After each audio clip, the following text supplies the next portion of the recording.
right, welcome back. We're here with another No Nonsense podcast episode for y'all. I hope you guys had a nice and safe 4th of July. So first, after we jump into a little NBA offseason news, we're going to continue to cover a new NFL division each week. With that being said, we are jumping over to the NFC South, and it's perfect timing because tonight we have a friend of ours joining us and a big Panthers fan. Let's give a welcome to my boy, Anthony Gibson. Say something to the people, Ant. Hey, what's good? What's good? Thanks for having me on.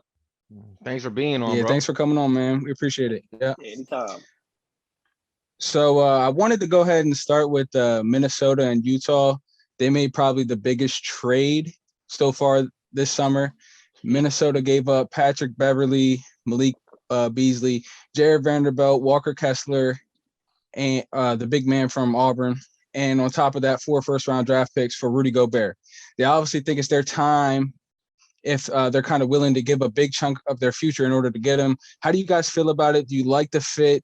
Did they give up too much? Go ahead, start us off, Donna.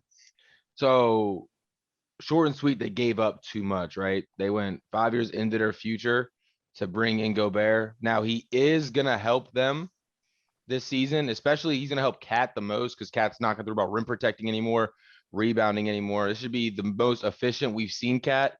His responsibility is going to be strictly offensive now because Rudy does bring that elite defense. They will get a lot more regular season wins. I mean, you've seen Rudy Gobert do it with a lot less talented Jazz roster. They will win a lot more games in the regular season. Higher ranking for the Western Conference going into playoffs. But still, does Rudy Gobert make them actual contender? Are they better than the Clippers with Gobert? Are they better than the Nuggets? Are they better than the Warriors? I mean, they might be able to get past the Grizzlies now, but I still, depending on a first. Yeah, I was saying, depending on the matchup first round, I mean, to me, there's still a first round exit, and it's a lot. You give up 5 years of your future for Rudy Gobert. So that's how I see it. They definitely gave up too much, but we'll see. Yeah, see, I think they're going to look real good in the during the season, but if they run into the Grizzlies again in the playoffs, it's going to be the same as last year, in my opinion.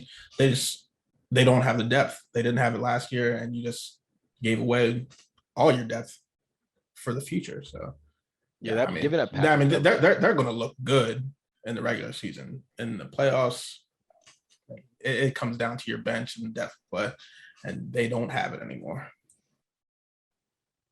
Yeah, what do you think, Ant? I mean, honestly, in the playoffs last year, Cat was in foul trouble. They were going at him. He's a hothead. Maybe this might be a little better for him. Rudy covering up the paint. I'm just curious how they're going to play with Anthony Edwards. On offense? Yeah, so I'm curious. Is Cat going to be clogging up the paint with him? Is he going to be on the outside? I mean, I think they could beat the Grizz first round, but that's about it. Yeah, taking them too. That's about it. That's what I'm saying. This helps them get past them, but if they get a different matchup, I mean, they're not to give up 5 years. You have to be that guy away from making a finals run, right? That's a lot to give up. And to me, this was not that piece, right? And now Cat's on a max. Rudy Gobert's on a max. How you paying Anthony Edwards next year? Yeah, $500 million. They got to lock him up.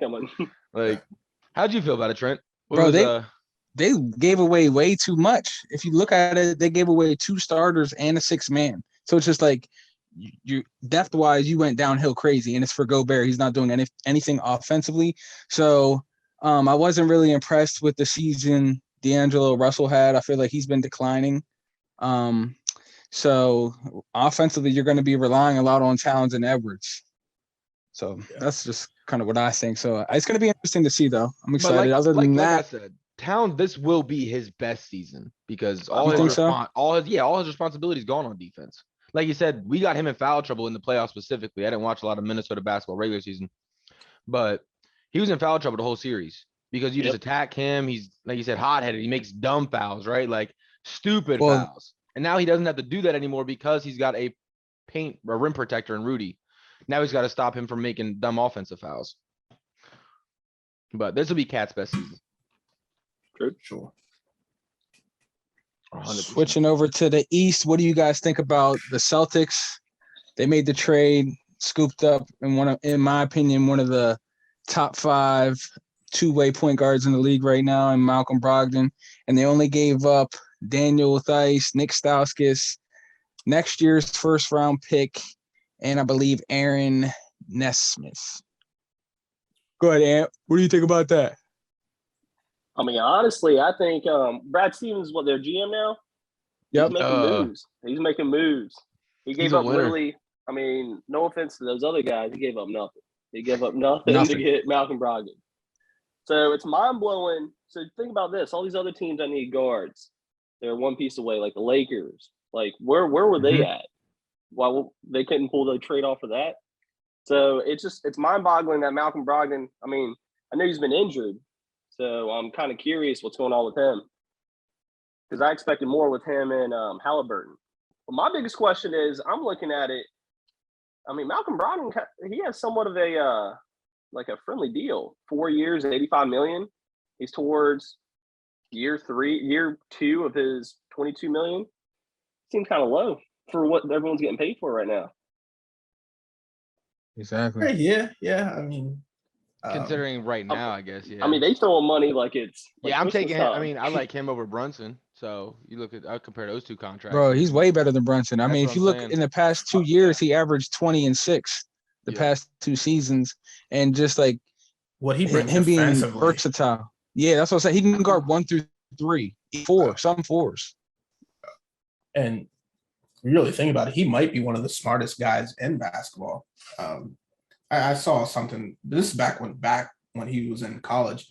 I'm pretty sure I think his mom is a doctor, his dad's a lawyer, and he went to University of Virginia, which is like that's borderline a fucking Ivy League school. So Facts. yeah.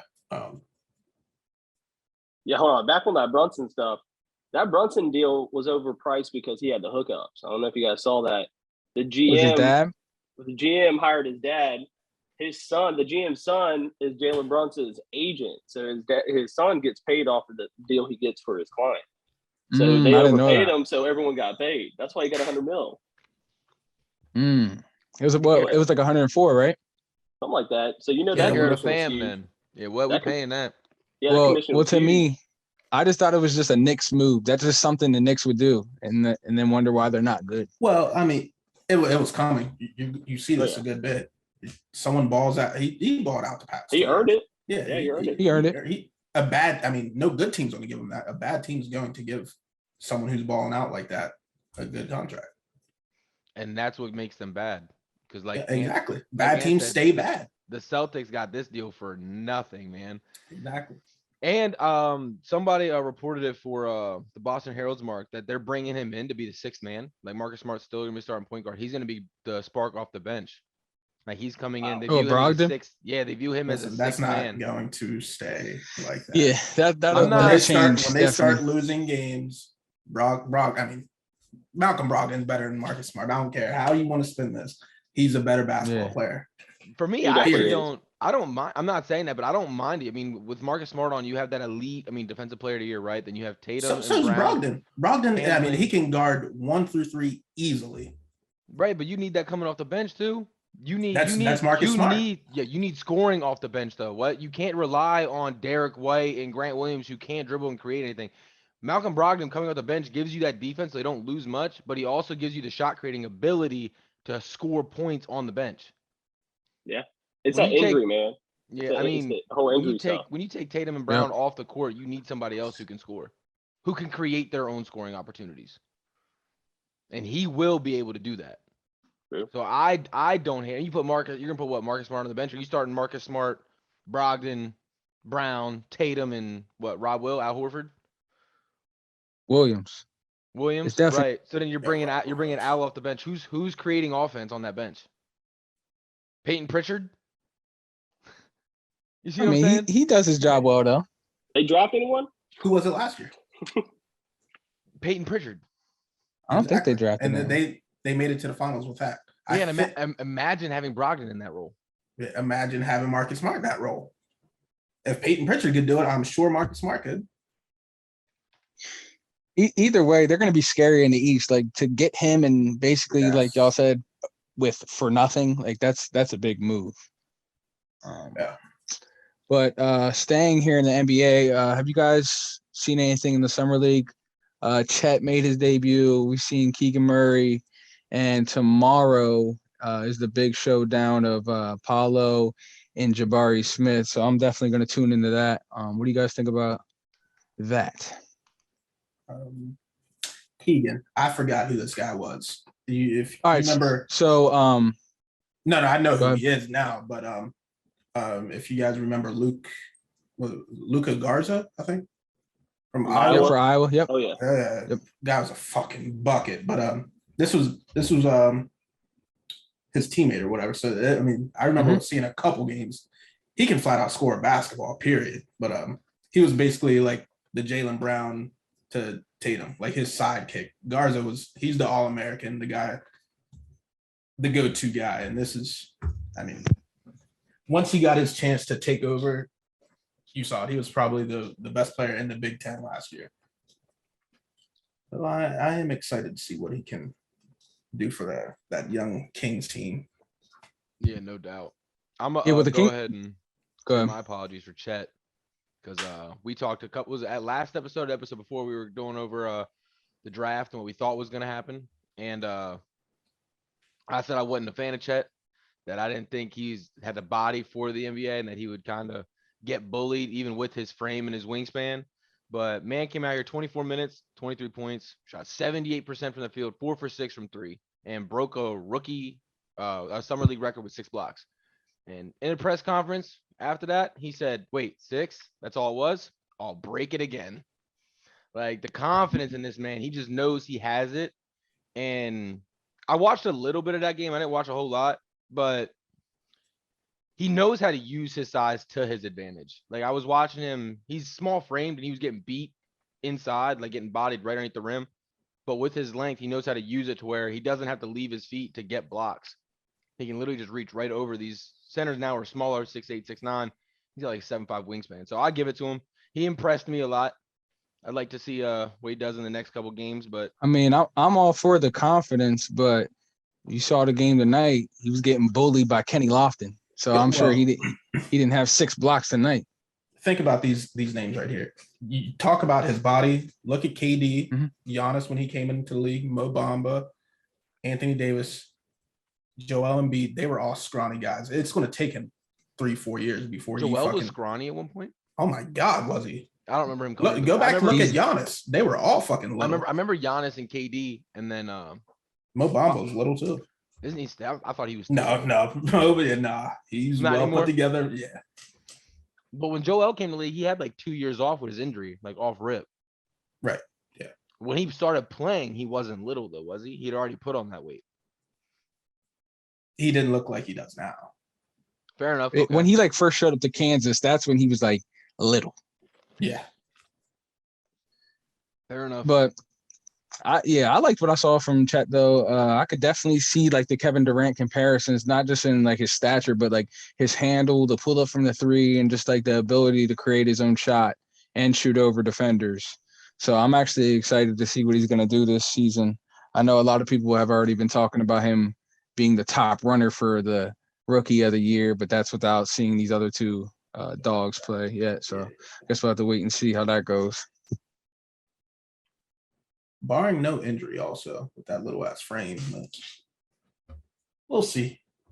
I don't know, man. That Keegan Murray was kind of surprising. I'm That is waiting true. on Kings guys to always be busts, and he looks like he's playing pretty well. Well, you know, that's the thing. The Kings, they were catching a lot of heat for passing on Ivy and picking him. Mhm. But the That's first still 2 one games thing he I don't showed know up, about. dropped 20. Yeah, in his first game, he was very What? efficient. He was very efficient in his first game. Like I don't know that I would have passed. I mean, Yeah, but he came out to play. He did. I said he was probably the best player in the Big Ten, Purdue's in the Big Ten. So I wouldn't have passed on Ivy. I agree. I'll tell you this. Thing about Chet Holmgren is if he can assert himself, I think he's going to be more of an impact than any player in this draft. And the reason why is, I mean, he's going to get hella minutes. A lot of these first rounders, depending on the teams they go to, systems, I mean, there's already veterans ahead of them. Right. They got Chet Holmgren playing, 27 minutes tonight I mean, I know he was 11 and 12, but I mean, you get 26 minutes a night as a rookie. I mean, I would hope you would do something with that. Now, I don't know if you guys were watching last night. This dude, for 7'2", 3, whatever he is, the guy's asserting himself, creating space, shooting threes, step backs, especially for a guy that big. I mean, the NBA. He's athletic as hell. Yeah, as long as he's efficient. Yeah. I remember that video when he went back by Steph Curry and dunked on him. I mean, that was at Steph's own camp. Yeah. No one knew who he was. And then now look at him, he blew up. I was trying to act like I didn't see that. Yeah, so I'm surprised. I mean, that whole Ivy thing too, man, I think that was a little played out by the NBA because he has the whole background with Detroit. So kind of, I think even if Sacramento wanted to, they kind of passed up on him. But yeah, Chet Holmgren gets a lot of flack right now, but I think that boy's gonna be nice. He is, for sure. All right. Well, Yeah, like I said, buddy impressed me. But I will say this: a lot of people are buying into the hype, but already we wait to see how good he's gonna be until we see an actual game that matters, right? I agree. It is just summer league. Like I said, he impressed me. Like I only watched college during March Madness, and he did not like show me anything during the tournament.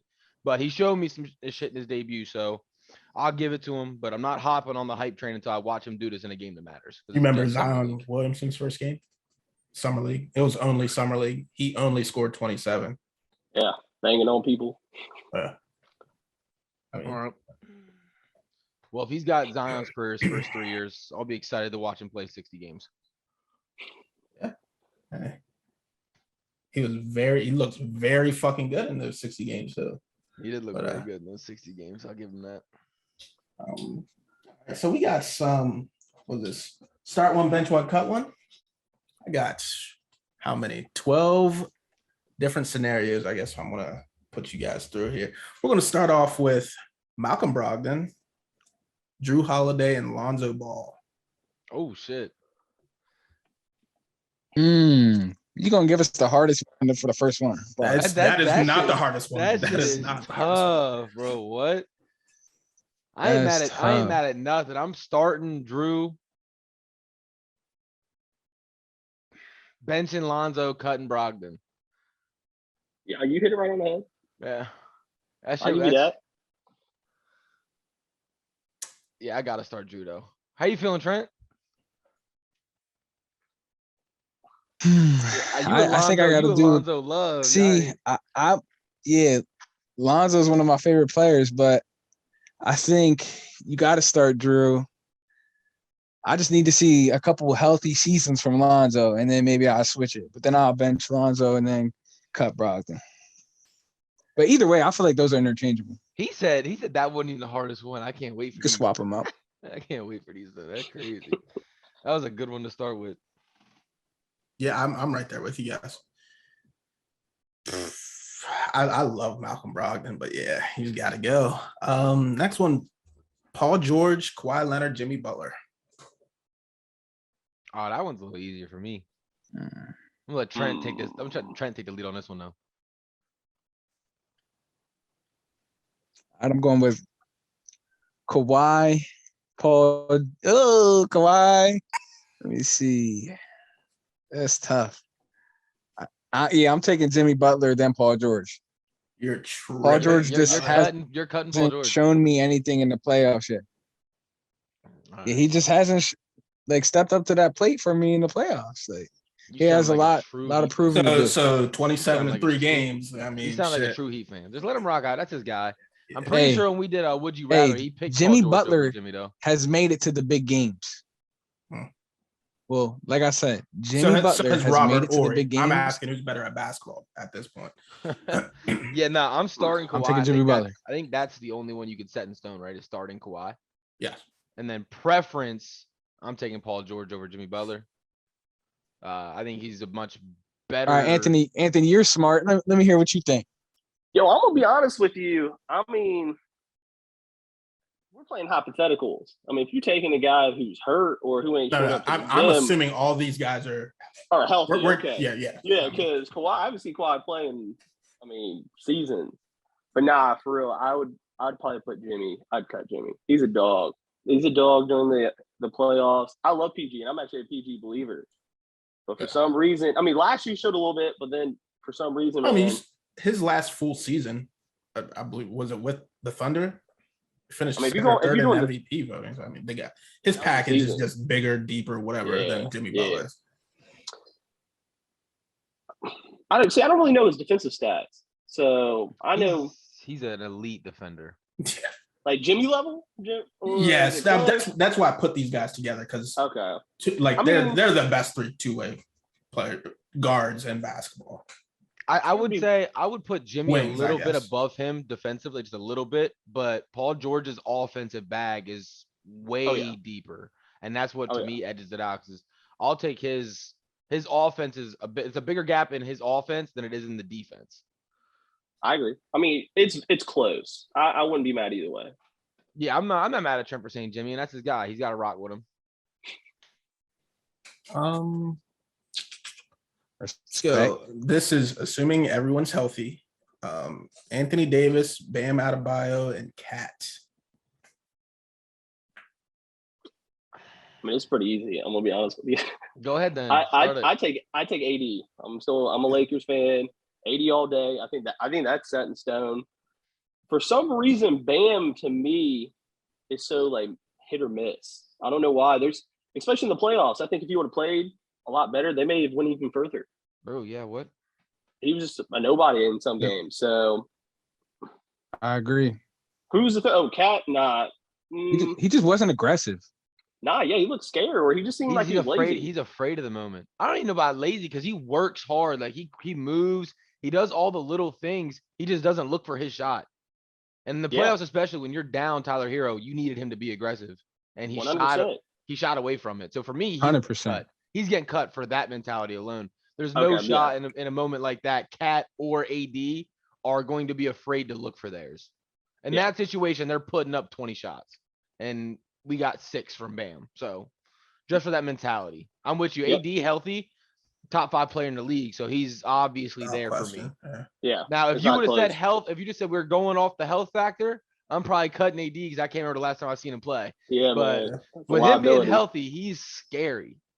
He's a glass dog. He's a scary man healthy. Yeah, I don't know what happened to Bam. So I think we all agree with this one.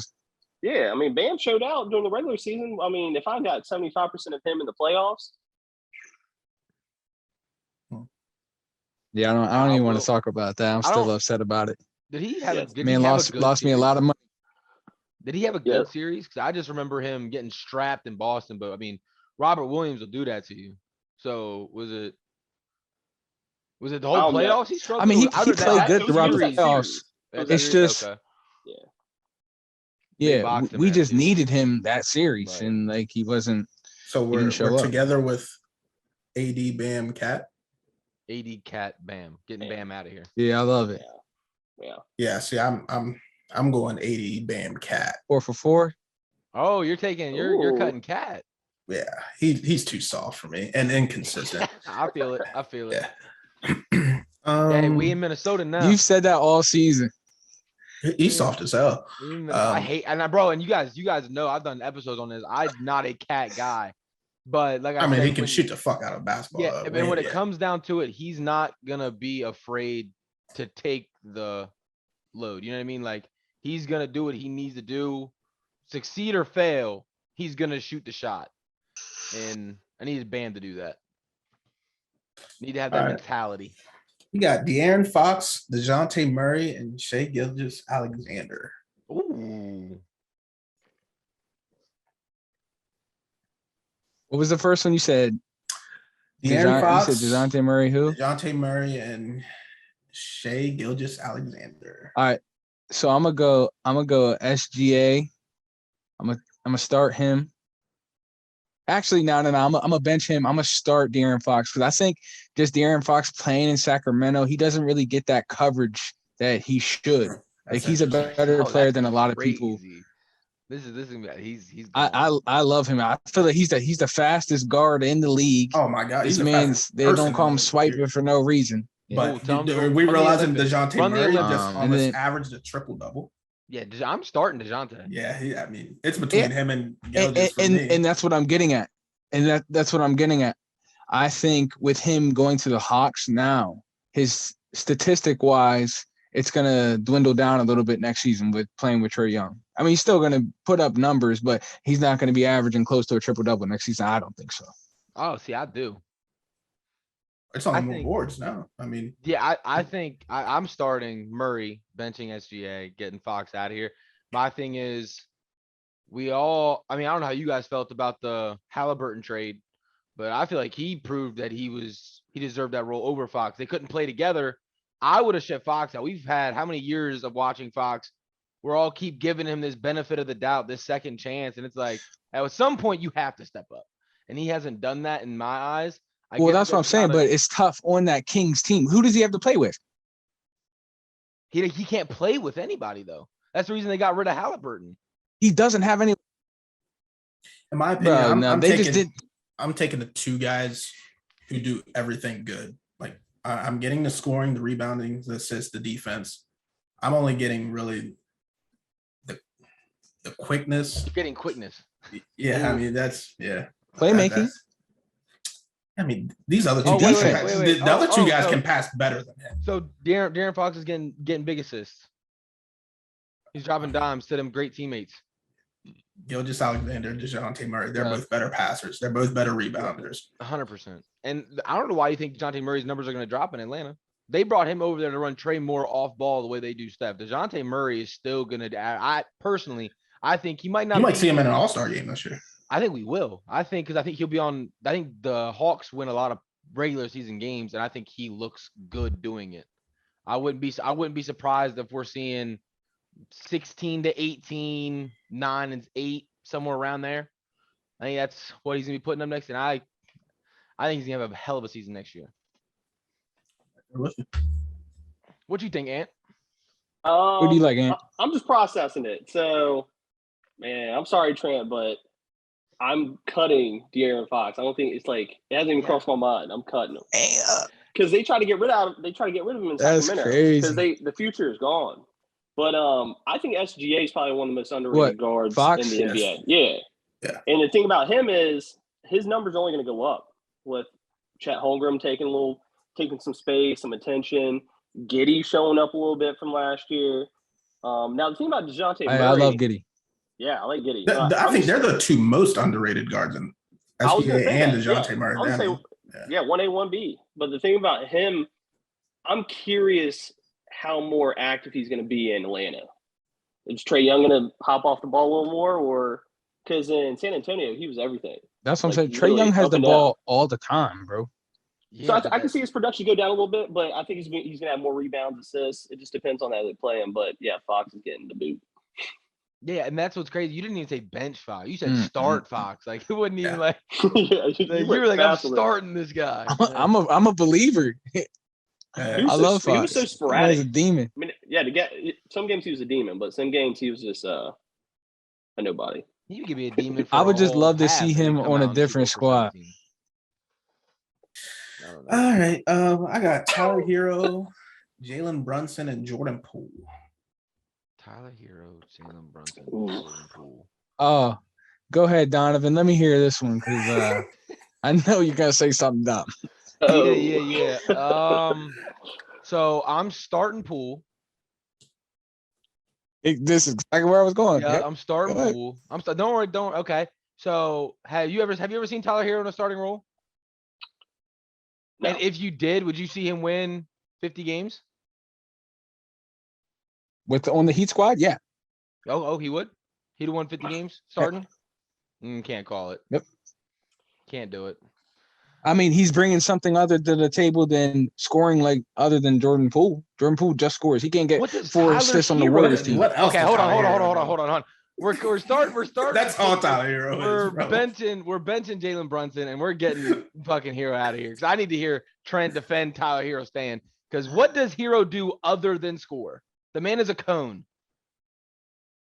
He's a cone on defense. No. Okay, now you're tripping. But first, let me get into mine real quick because I'm starting Hero, and I'm benching Brunson, and Jordan Poole has to go.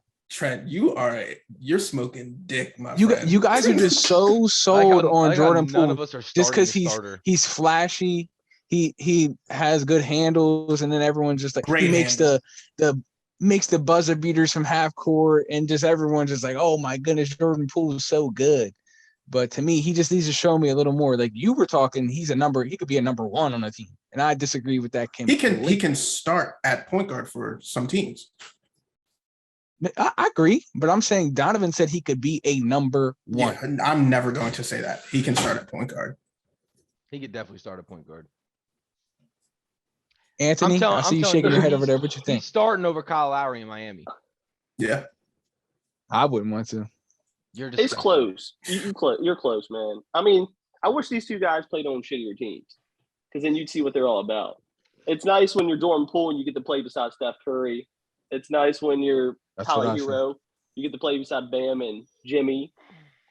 But yeah, I honestly I'd cut Brunson. I mean, Brunson's been in the league for quite a bit of time and he's shown out now. Maybe he worked hard for a contract. That's about it. Okay.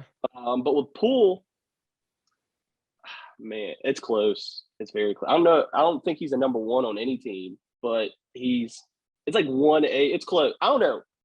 Tyler Hero is so sporadic. And then what I saw in Jordan Poole this year, I was actually pretty impressed. So I wouldn't be mad at either or. I actually probably put Tyler Hero over him because we only saw Poole for one season. Yeah. But the defense, he's a cone. Straight up. He might be 2 cones. 2 legs, 2 cones. That's it. That's why we got Jimmy. Yeah, Maybe, now see, you know what I mean? I wanted to hear your take on what he does other than score, because you weren't fooling me with that. But Poole Nice don't try. do much on defense either, though.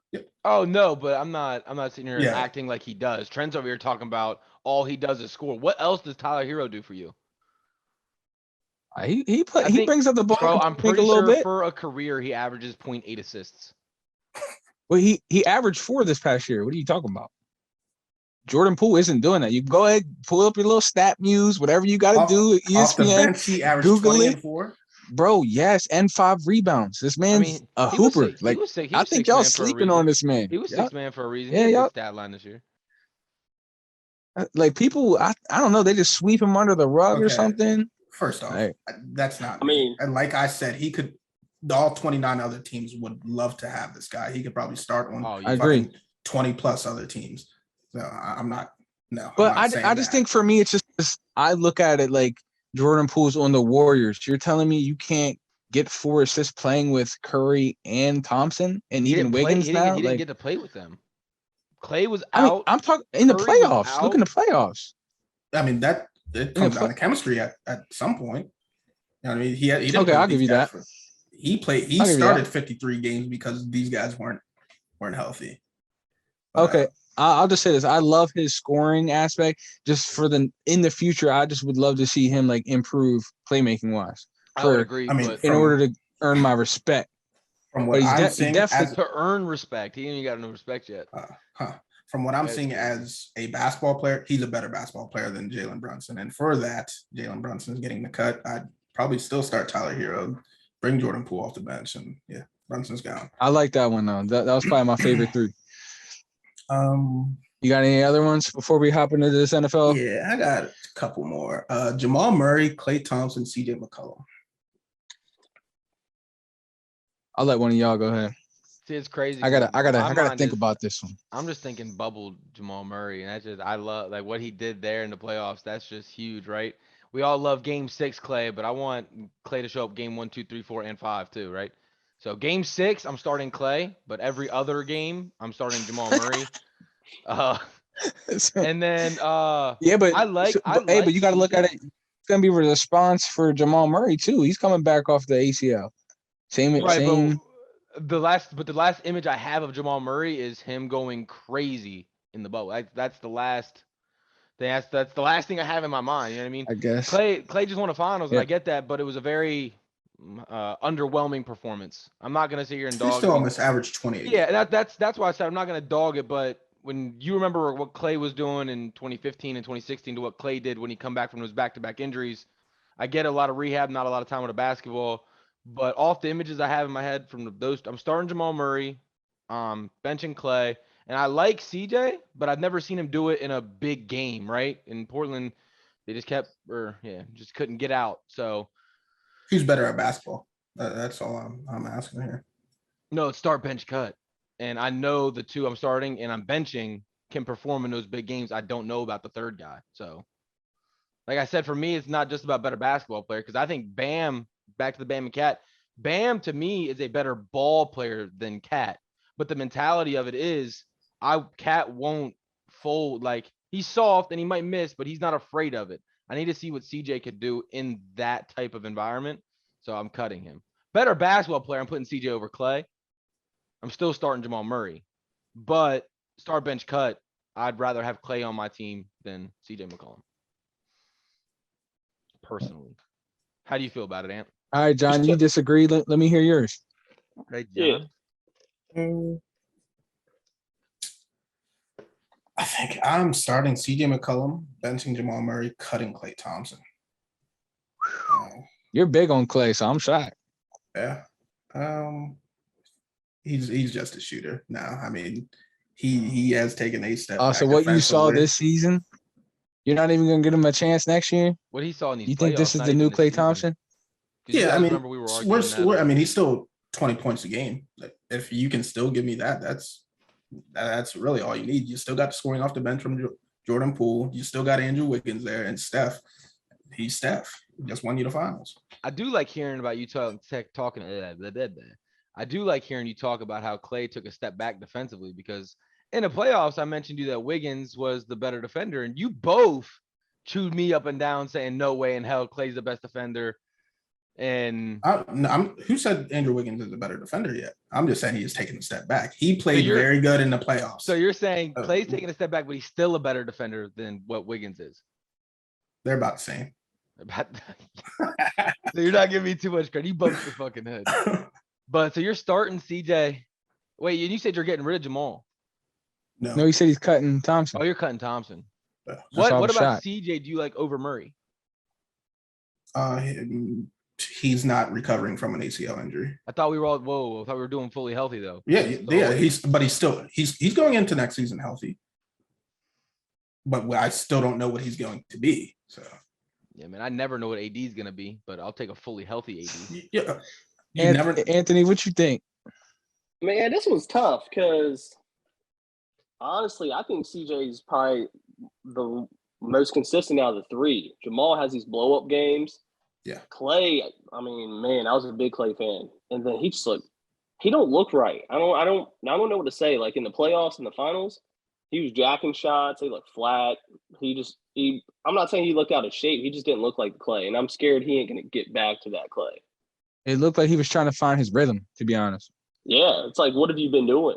So that's why I thought Right. the NBA, the regular season was for all of that. So when he got to the playoffs, he didn't look shook. He just looked rusty. Like everything was just, it was flat and didn't look right. So I don't know. I mean, I think you may be, your memory is only letting you go back to maybe the finals or maybe the last two series, because the first two series, he averaged 24, shot 50% from three, 53 from the field, 50% from three. So he looked very good throughout the first two series. It's the last two where. Yeah, the last two series, it was, I mean, same with Poole. I mean, back to the last one, Poole was kind of scared off a little bit in the finals too, but that's understandable. He'd never I don't been know. there. That's the difference. Yeah. Very true. That shouldn't have shook Clay. Exactly. The thing about McCollum that I'm like questioning, I'm probably going to start Clay. Unfortunately, I'm going to probably start Clay. Even though I'm bashing him, I'm probably starting him. The thing about McCollum is I expected him to be more dominant on the team he's on right now, and it's the BI show there. It's not even close. Yeah. And it will forever be the BI show. Yeah. BI's He kind of stamped that. Yeah, he's an underrated dog too. So maybe we're getting rid of Jamal. I don't know. Jamal had one blow up season, so I don't really know much about Jamal. And he gets to play with arguably the best big man in basketball. So that doesn't hurt you ever.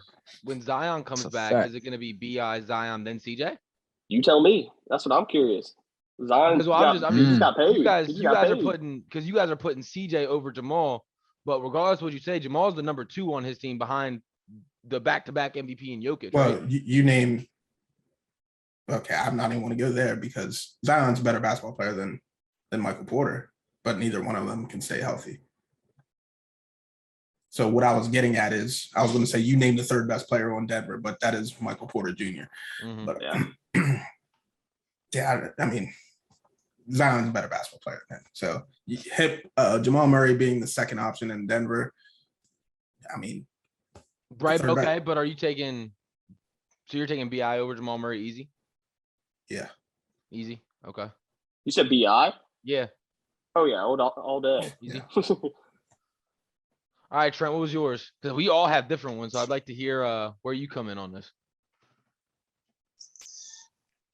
So I think I'll just have to cut Jamal, and then I'm fine with the other, however you want to spin it, to be honest. But you're getting Jamal That's out. what I'm rocking with. Yeah. Just because It's a cop out, Yeah. but I'll give it to you.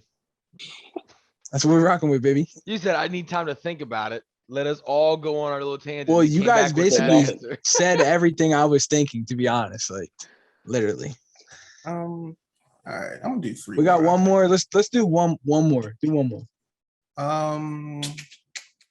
Chris Middleton, Andrew Wiggins, Jaylen Brown. That's easy for me. I'm gonna go ahead and Yeah, take that. start It's not as Jaylen easy Brown, for me. bench Wiggins, and I'm cutting Chris Middleton. You shaking your head? Why not? I think I actually agree. What's wrong? Because I like the way that sounds. we have seen Wiggins for 8 years, and he's only looked good for one, and it just happened to be last year. Chris Middleton has looked good for a few years now, so that's why he's staying on my team. But Jaylen Brown's still starting. I can give you that. Yeah, Jaylen Brown's definitely starting. I'm not mad at it. I think Middleton doesn't get enough praise for playing the role he does with Giannis. Like everyone just looks at him as Giannis' sidekick, but do you know how hard it is to play with a guy? He still handles a big part of the defense on the perimeter, and then he has to space the floor for Giannis so he can get to the bucket. He plays a lot of catch and shoot. He still has to play make, and he does it quietly, right? Like Middleton, he'll watch the game and you won't see nothing, and he'll just have 24 points, and you don't have no idea where it came from. That's my thing. I think he's just a sidekick, though. I could see Jaylen Brown being a star, and maybe Brown's Wiggins. starting. Listen, that's why these guys. You saw Wiggins. We saw Wiggins in Minnesota be the number one option, and it did not go well. If you put Middleton in that same thing, I'm not saying it goes any better, but it could. Wiggins looks very good this year as a third option. As a third option. He looks very good as a third option. I'd say second. In the playoffs, he was a third option. In the regular season, Not in the finals. because of Not in the finals. injuries. Well, I mean, he still averaged less than Klay Thompson, so there's that.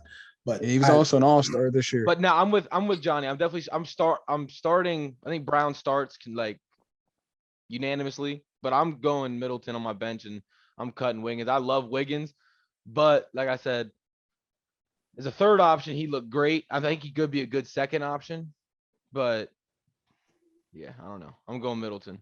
That's why I put these guys together. None of them are the number one option on their team, and they're all all-stars. Mm-hmm. To be second and third options on your team and still make an all-star team, that's they can be an all-star. Wrap us up, Ant. What you think? I mean, at first when you stated it, I was kind of following your footsteps, but the more I thought about it, hearing Dono and Johnny, I actually believe they're actually correct on this one. Thing about Middleton, the only thing I'm kind of like shady on him is he was the number 2 for a while, and then Drew Holiday kind of stole the show. So with that being said, because sometimes Middleton does go quiet, but as Dono says, I mean, you look down, he's got 18, 20, 22 points. The thing about him is he actually plays decent defense too. I didn't know he was that big of a guy either. So Wait, what is he like? Is he like 6'7"? He's got to be like 6'7". I think 6'8". Wow. The thing about Wiggins is, and Dono hit it right on the head. The thing about Wiggins is, how did it take 8 seasons and him getting moved around? Wasn't he in Cleveland at one point? He didn't play in Cleveland. Okay. That was the Kevin Love trade. Okay, yeah. So I mean, he's been around since 2014. Yeah, it was when they when LeBron went back to Cleveland, brought Kevin Love over. They shipped Wiggins over. Hey, he's doing better than Jabari Parker, so that's all that matters. Yeah, the thing about Wiggins is they were comparing him and Jabari to be like 2 prospects that were supposed to be like light Melo and LeBron. Yeah, and unfortunately, it was just too much pressure on him because when he was in Minnesota, I didn't unfortunately see anything.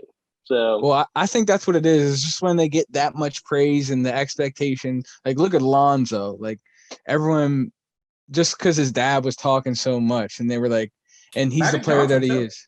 Magic Yeah. Johnson Said said he said Magic, yeah. his jersey would be up in the rafters. we should have got Tatum though. More I thought about it, but it is what it is. No, I agree. I'm actually agree with you guys. I think Middleton's a little more established. Wiggins, I mean, he showed out this season, but I mean, I think I'd show out too. Yeah. Kind of like you said with the Poole and Hero thing. Poole had a great season, but you've seen Hero do it more consistently, right? I need to see Wiggins play this role as a fit, and not just kind of in the regular season. He was an all-star starter somehow magically. I didn't really watch much, so I don't know how great he was. But what I saw in the finals is what I'm expecting to see next season. Like, he should be guarding the best player. He should still be putting up an efficient 18-ish points. And that's the thing with me about Wiggins is he's so efficient, right? So as long as that stays and he's a good defender, I think he can flourish in Golden State, but I need to see it for more than one season. Yeah. I agree. I'm not going to take nothing away from him. He was an all-star starter, but the West was as hurt as it's ever going to be. Yeah. So, Will he ever do it again? Yeah. I mean, I doubt it. Right on. But that's all I got for those. That was great though. Yeah. I tell you, put your time into them. Not one of them was like shoe in easy. You weren't kidding. That first one, actually, looking back on it, wasn't too bad.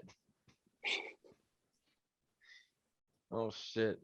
Well, after that, we're gonna go ahead and get into the NFC South.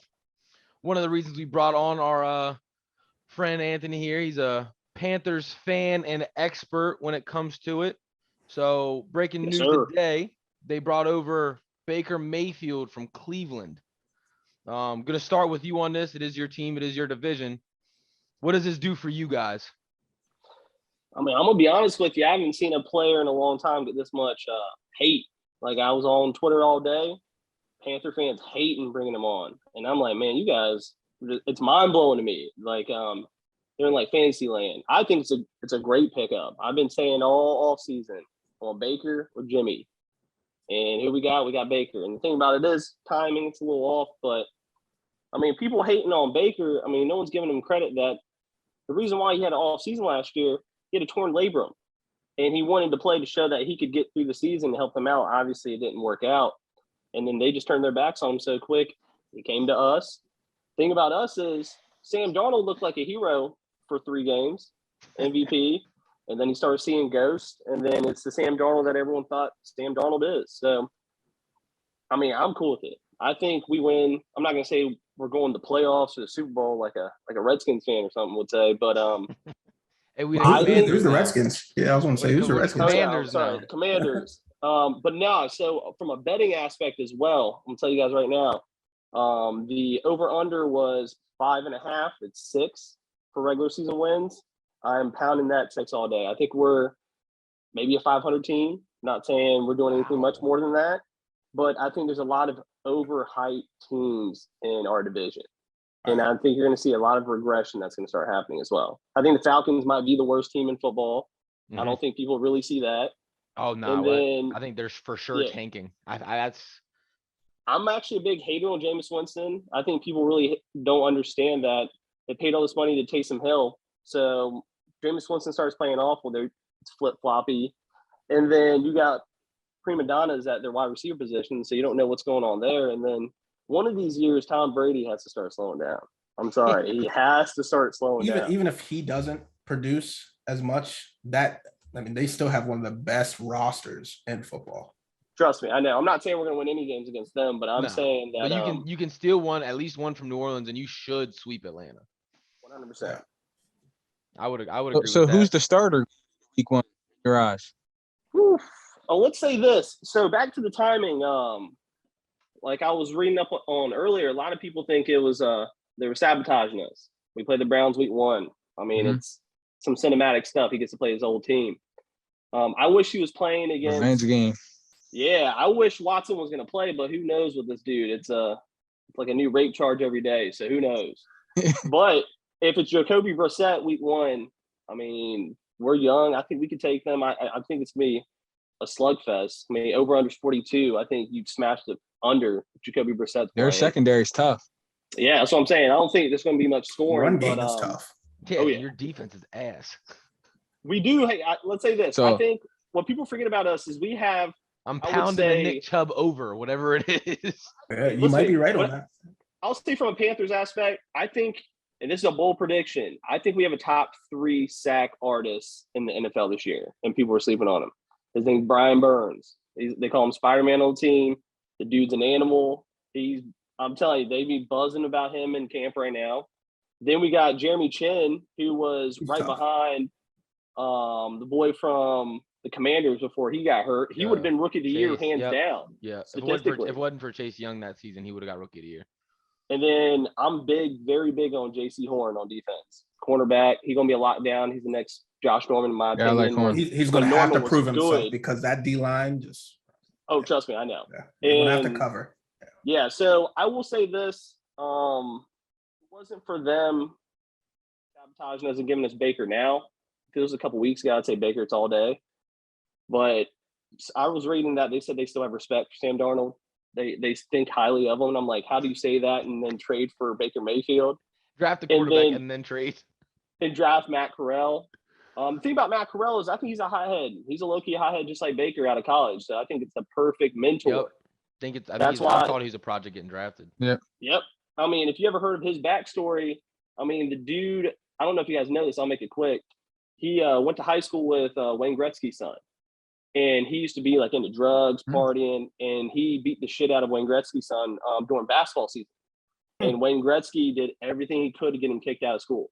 So he had to go to a different high school just to get recruited for college and football. So Wow. That's crazy. I didn't yeah, know that. he That's wild. rehab. He's been to rehab multiple times. I mean, the guy can play, but yeah, I wish we got rid of Sam Darnold. I mean, that's the biggest thing.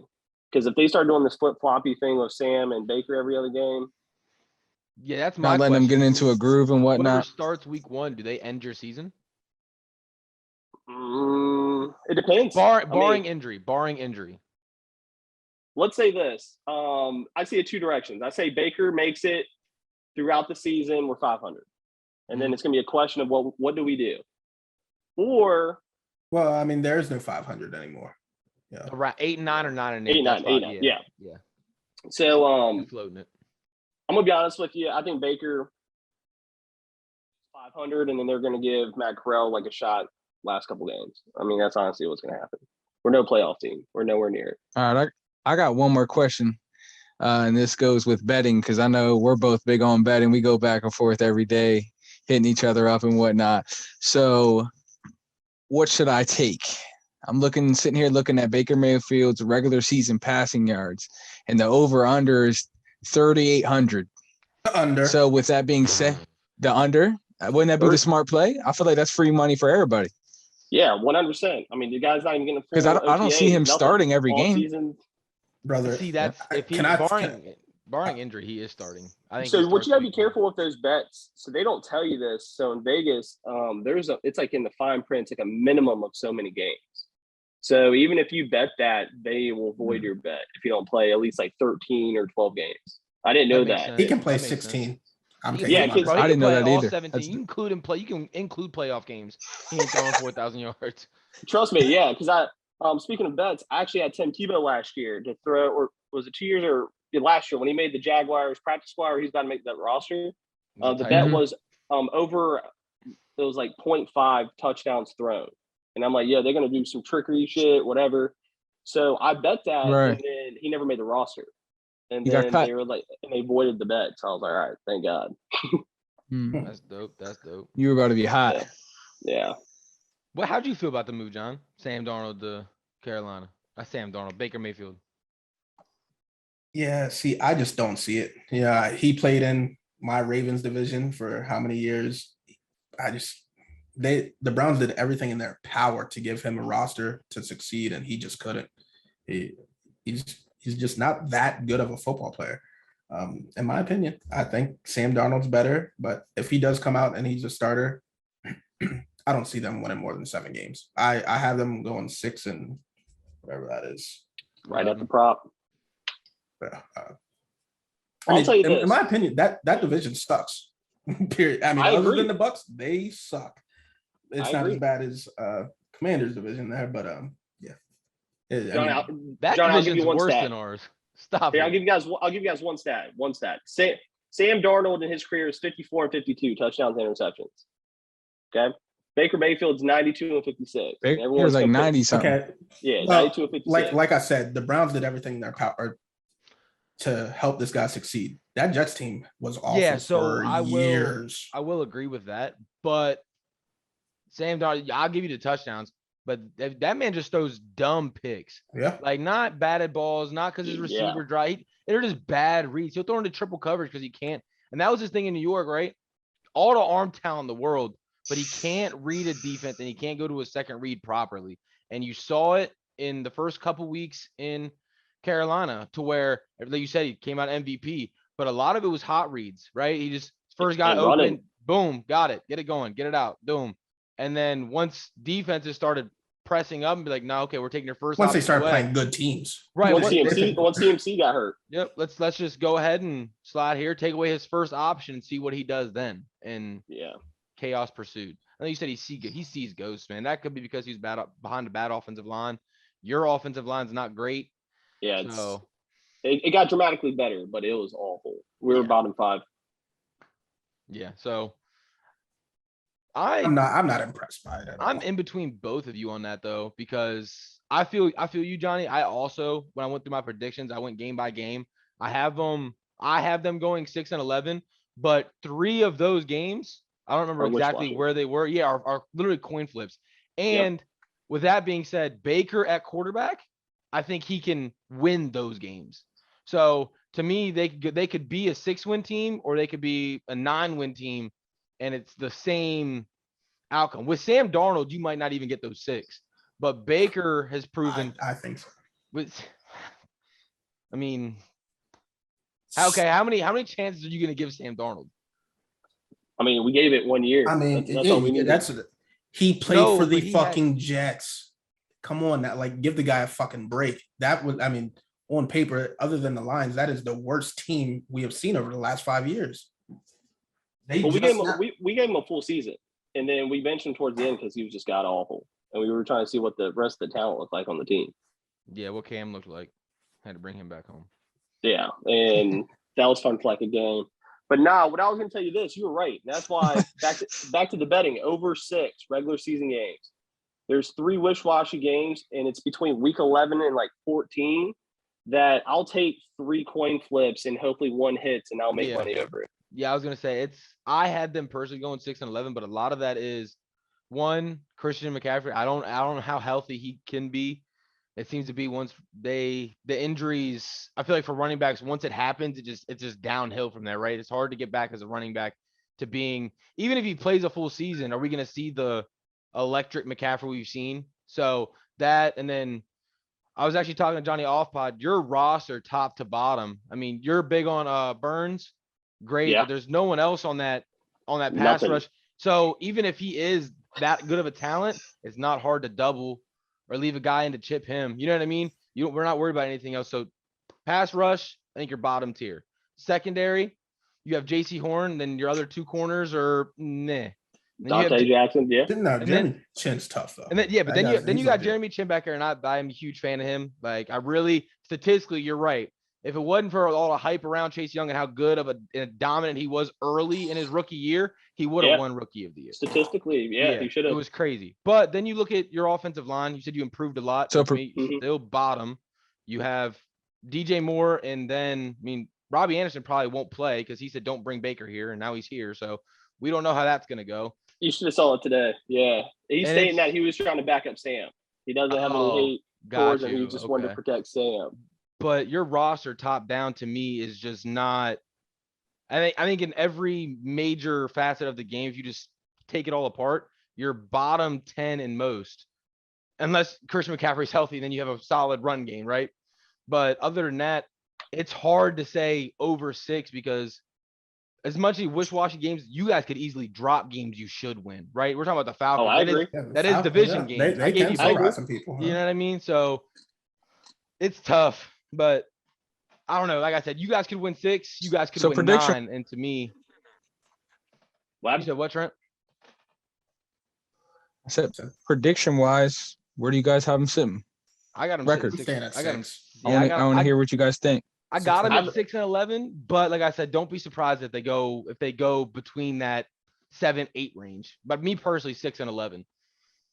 Well, Yeah. that's where I got them at 6-11 too. Just like It's crazy after that week that's 2, the the prop road line, gets too. tough for them looking at their schedule. Oh yeah. Like their schedule is pretty tough. Well, And I just don't see him being able to compete with those other teams with Baker, Sam, or Matt at quarterback, to be honest. Let's say this. My prediction is 8, and that's a bold prediction. Biggest reason why I'm saying 8, we've actually had offers where CMC was on the table. We could have got something top tier. They were trying to trade Deshaun Watson, throw CMC in. Now the thing is if they kept CMC and they're trading for Baker, there's some high hope in that office that thinks we might not win divisions, but we're gonna win some games. I think if we were on like the Be tank successful. mode, we would have got rid of CMC, gave Chuba Hubbard his opportunity, but Yeah, I never thought you guys were gonna tank. I never thought as much as the shit I just talked about your roster.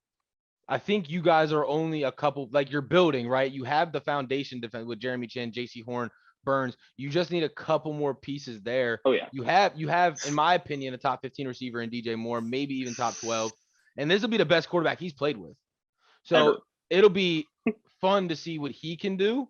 Now, mind you, Baker's not great, right? We watched what he did to Odell, but he's still, I'm taking him over. I mean, Johnny wouldn't, but I'm taking over Sam Darnold. So I think that'll be I think you guys, I don't think are ever going to tank, but it's funny you talk about their schedule, Trent, because when I was going through their games, I had the Falcons going 2-15. Wow. Yeah. What, you had to switch it out, obviously? What? Switch what out? Or you're saying that's your prediction for the season? I got the Falcons going 2-15. You said bro. you had them I went through game by game. Okay, you said the Falcons. Okay. Yeah, and I just don't. Oh no, the Panthers will win more than 2 games. They'll be the Falcons. Yeah. I misheard you. Yeah, I was tripping. I misheard you. Nah, bro. I'm right there with you. I got them going 4-13. So I mean, that's not far off. Less than 4. Bro, it's just and quarterback debates, right? I think Mariota only starts maybe 5 games.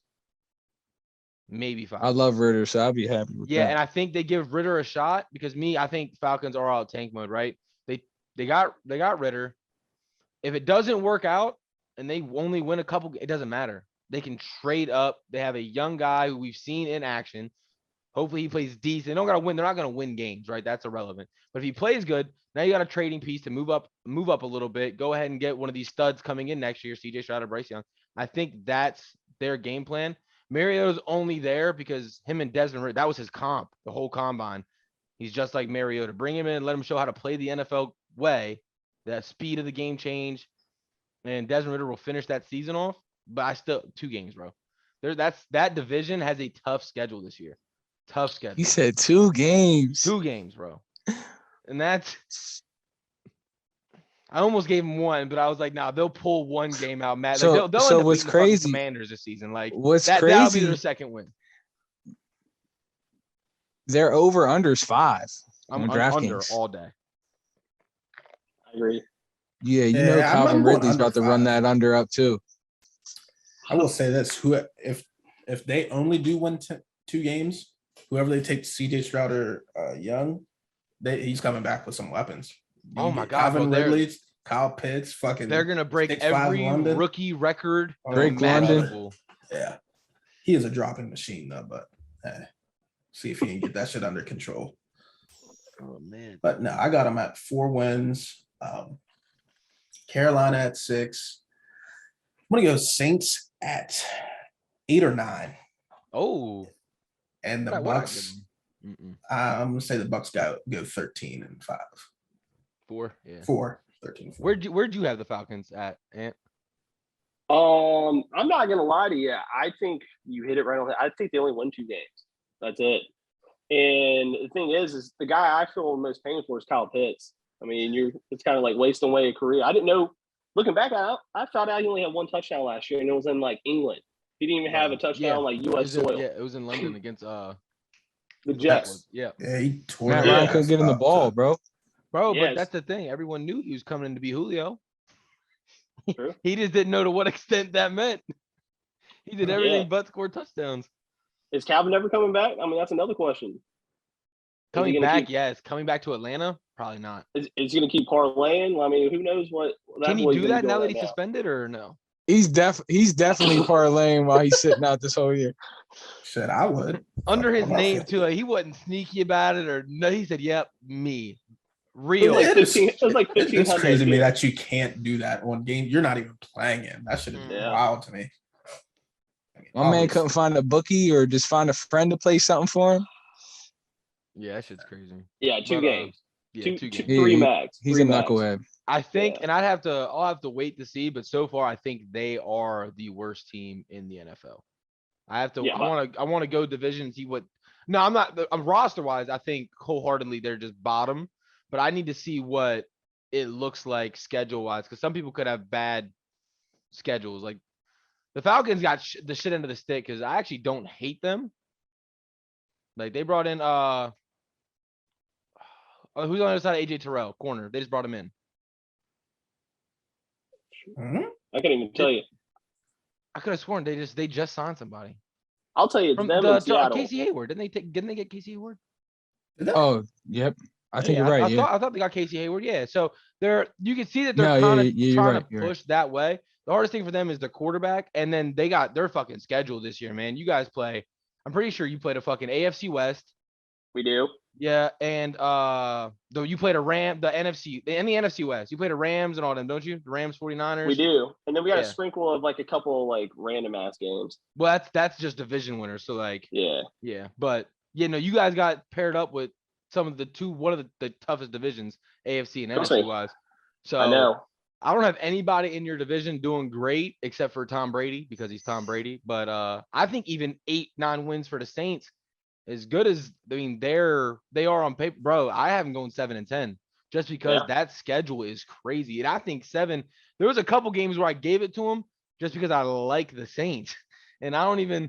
They could be right. I think them and the Panthers could very easy. I have the Saints at 7, the Panthers at 6, but they could very easily Flip flop. Yep. with the way the schedule is. And I think it's going to come to head to head.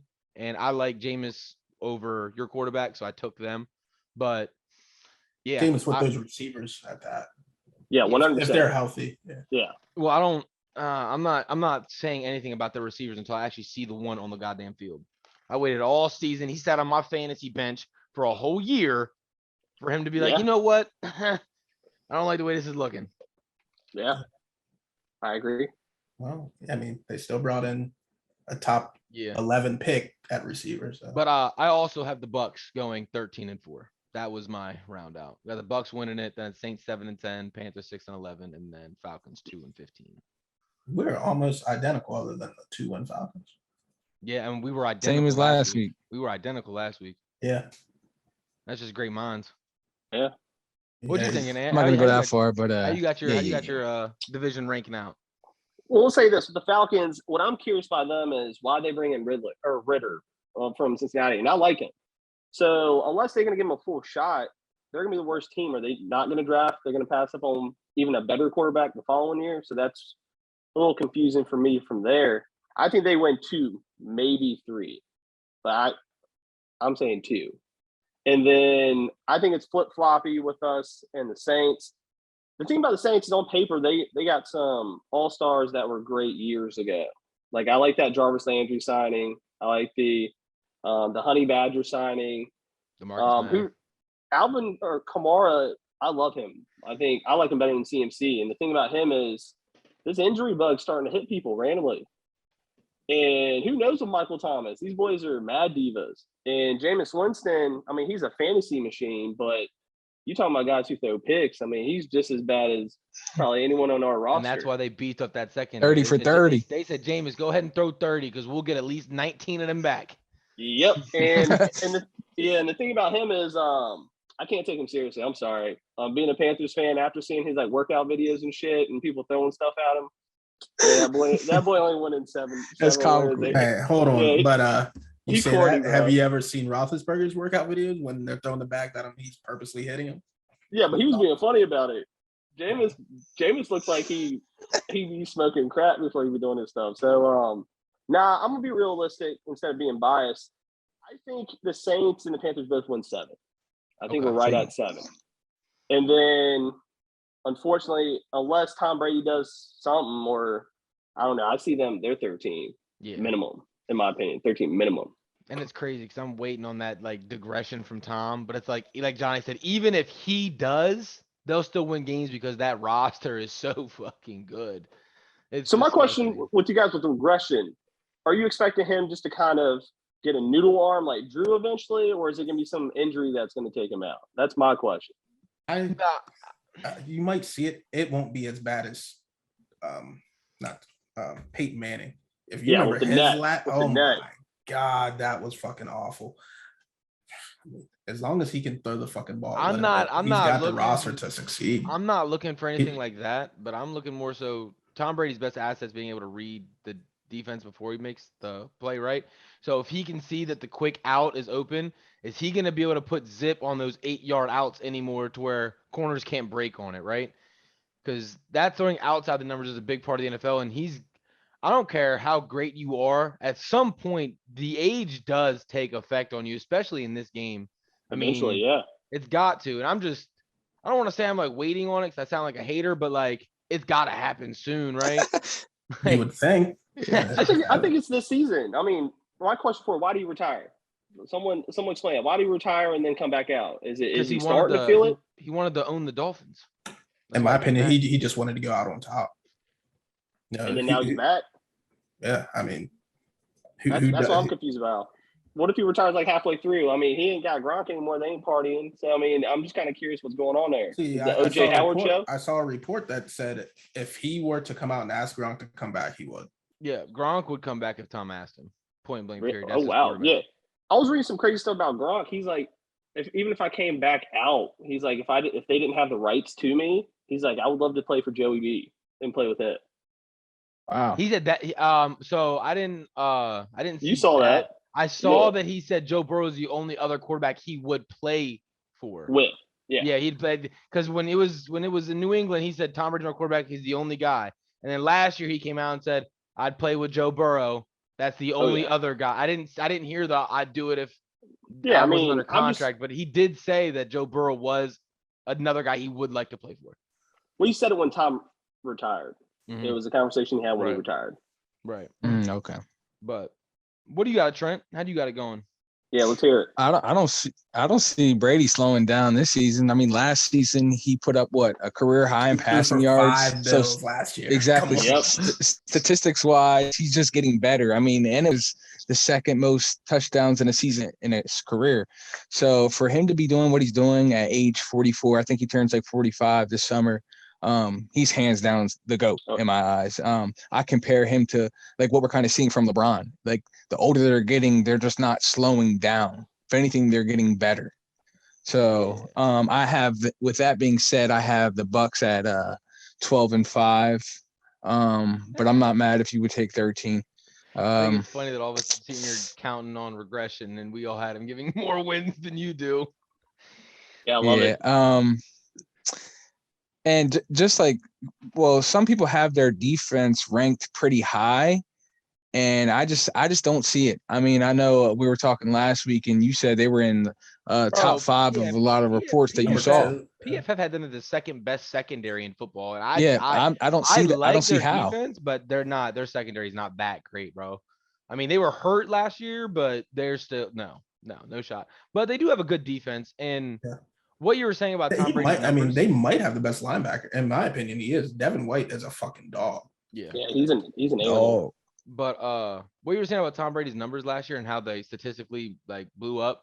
When you look at what Tom Brady was doing in New England, name me 5 receivers that Tom Brady threw. Doesn't matter. He gets it done with anybody. Right. So, but then you look at who he threw the ball to last year in Godwin, Mike Evans, Antonio Brown, Gronk, like. He had Bernard and Fournette out of the backfield catching the ball. He'd never seen that kind of talent around him. And now this year, no AB. He's going to be missing Godwin for a couple weeks at minimum. No Gronk as of right now. So he did bring in Russell Gage. They got O.J. Howard, though, right? They got O.J. Howard. And they did bring in Russell Gage, which I thought was a big signing for them after losing AB. It's a good guy in the slot. But it's not that's why you can't just say off numbers we're going to see regression because he's not going to put up the numbers he did last year, right? To me, I just don't see it. They're not as deep as they were. He'll put I mean, up you good could say numbers. that, but people were saying that the previous season too. No one expected him to come out and throw for 5,000 plus and what do you have? 40 some touchdowns, 43 maybe. Yeah, I mean, no one. So what if he comes out and does the same thing to you, or same no thing one this season? What are you expected gonna that say? because of his age. I'm saying he never had talent like that. So Yeah, to me, he's not going to put those numbers. He doesn't have the talent to. Yeah, but he can still back, be very good. It wasn't like I wouldn't have said that going into last season he was going to do that. But looking back on it, when you see what he had around him and who he is as a quarterback, it's not surprising. This year he doesn't have all of that. He's still going to put up great Tom Brady numbers like he did in New England. I'm not going to sit here and say he's not going to throw for 4,035 touchdowns, but you're not going to see 5 bills and 40 again. Mm-hmm. So when you see that, I'm not talking about that when I'm saying regression. I'm saying when you look at the eye test and you see him trying to make these throws that we're so accustomed to him making, if they start to wind up short or if there ends up being too much air on the ball, like, are we finally going to start to see that kind of decline from Tom Brady? Nope. You don't think so? You think I really don't. You just think not this year. You don't come back from. He just threw for 5,000 fucking yards. I don't care who you're throwing to. You obviously got to get the ball there. Nothing happened in these past 5 months that you can say. I mean, he's just not going to be able to make those throws now. So. Fair enough. So offensive and defensive rankings. How do you guys have these teams in a division? And where would you rank them, right? So like offensively, I got the Bucs best offense, then the Saints, then the Falcons, and the Panthers are fourth. I agree 100%. Nah, I'm gonna take the Panthers ahead of the Falcons. So you're taking you're taking Bucs, Saints, Panthers, then Falcons. Yep. Where? What position? Yeah, I would say quarterback. I would say running back. I would say wide receiver room. I mean, I would say we're at least down the middle. I mean, if you look at the Falcons, I mean, other than Calvin Ridley and who they just drafted, you can't name another wide receiver on their team. Kyle Pitts. But he's not wide. He's the tight end. So that's the only reason I'd give him. Yeah, and then okay, but I'm looking at it like threats, right? When you're looking at options, threats, yeah, that's okay. Yeah. You'll see Kyle Pitts out wide. We talk about wide receiver rooms, right? You name Calvin Ridley's out, so they got Drake London, and you're right. They got Russell Gage is gone, so I don't remember. They probably got some. There's without Drake London, they might be as bad as the Bears receiver room, honestly. They might be better than the Bucs. Bucs without Godwin. Mike Evans? No, absolutely not. That's what I'm saying. Mike Evans only. What they have Russell Gage? Scotty Miller? He's only out for a couple weeks. I'm not gonna sit here and say that. But after DJ Moore, okay, I thought he was missing more time than that. No, I'm telling you, gonna miss like 6. Well, we're not just talking about receiver rooms now. We're talking about whole offense. So Bucs, regardless, they're still top. Yeah. But you're taking the Panthers over the Falcons. If it's just receiver room on paper, it's going to be. I think it'd be pretty clear too. And then I'll tell you this: there's a player. I'll put a spotlight on him. Terrence Marshall Jr. He's going to be our big goal line threat. He's going to be a downfield threat. The boy is supposedly cooking in OTAs and off seasons, whatever's happening right now. But they're saying he might even flip flop with Robbie. They're saying Robbie's kind of regressing. So be on the lookout for Terrence Marshall Jr. I thought Robbie was regressing too. That's why I put the Falcons. Okay, so let's go ahead and clear this up. Because we're over here using the wrong terminology. We're saying degressing. He's over here fucking using the yes, it is regress. I don't know why we were saying degressing. Right. Yeah. So I'll tell you this. Another thing too with the Buccaneers. I don't know if you guys know like fantasy players. There's a player who's a running back behind Leonard Fournette. His name's Rachaad White, and I've been kind of getting on my fantasy grind recently. And he's from Arizona State, rookie. He's already jumped Gio Bernard on the depth chart. This boy's gonna be their pass catcher who's actually a power back as well. So I'm not trying to hear that. I heard the same shit last year about Gio taking that spot from Lenny. You saw what Lenny did last year. No. I'm not saying he's doing it. I'm saying this guy took Gio's spot. This dude is gonna be. That doesn't surprise me because Gio, they brought him in to be the pass catching back, and Lenny just outshined him in that aspect of the game as well. So they're gonna cut down on Lenny because they're saying bumps and bruises. So this is the boy who's gonna be like his sidekick. Okay, I got you. Yeah, Rachaad White. Running back by committee down there in Tampa. But yeah, no. So the only thing I could kind of give you for the Panthers now is you have Baker, because before Baker, I mean, I probably would have taken Mariota over Sam Darnold. 100%. Yeah, so I can see where you're going now, and I guess I'm looking at it because if I were to take quarterbacks away and I were to put Baker Mayfield on the Panthers or put Baker Mayfield on the Falcons, where does he have better options? Like what offense is better for him? And I'm thinking if he's on the Falcons, they're a better offense than he is when he's on the Panthers. Yeah, I agree. If you traded quarterbacks, but you're right, quarterback is a big part of offense, so you could put yourself up there. I just kind of negated it because I wouldn't. Yeah, when I made this, it was right before the trade, but I was looking at that, I was like, I couldn't believe I had the Falcons over the Panthers. But defensively, how y'all got it going? Oh, probably same. I'll say the same way. Or I think people sleep on New Orleans. I like the Saints first. Yeah, New Orleans at home is. I remember last year at one point they didn't let up a rushing touchdown until like halfway through the season. So it's like it's borderline. But I know Falcons they're the worst, top to bottom. Yeah, it's not awful. Close there. Just awful. No matter how you spin it, Just fuck booty. Yeah, they're just. There's a reason why it's been like that for years now. But I do have the Saints ahead of the Bucks too.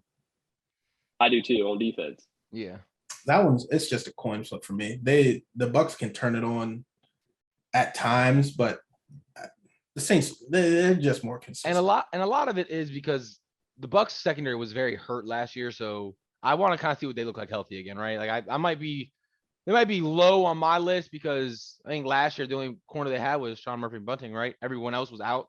Well, and didn't they lose 3 corners last year? I can't name a corner on their team, to be honest. I mean, yeah, they got Sean Murphy-Bunting, but after that, I mean, their other 3 guys on their depth chart they started the season with didn't make it past week 2.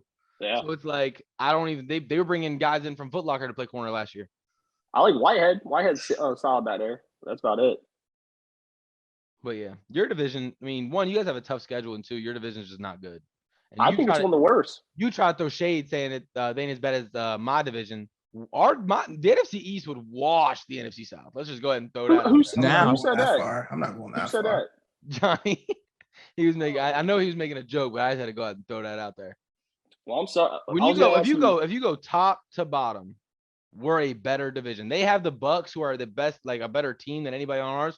When you look at a whole, we don't have a single team as bad as the Falcons, and our other 3 teams are probably better or close. Yeah. Maybe I don't know. I think we're probably same as the Giants. I give Giants no credit. Yeah, I think the Giants, but that's I think the Panthers are a better team than the Giants. I think the Giants. Yeah. I think the Giants win between 5 and 8. If I had to guess, not looking at the schedule, 5 to 8. There's no chance they win 8. No chance. There's a chance. No chance.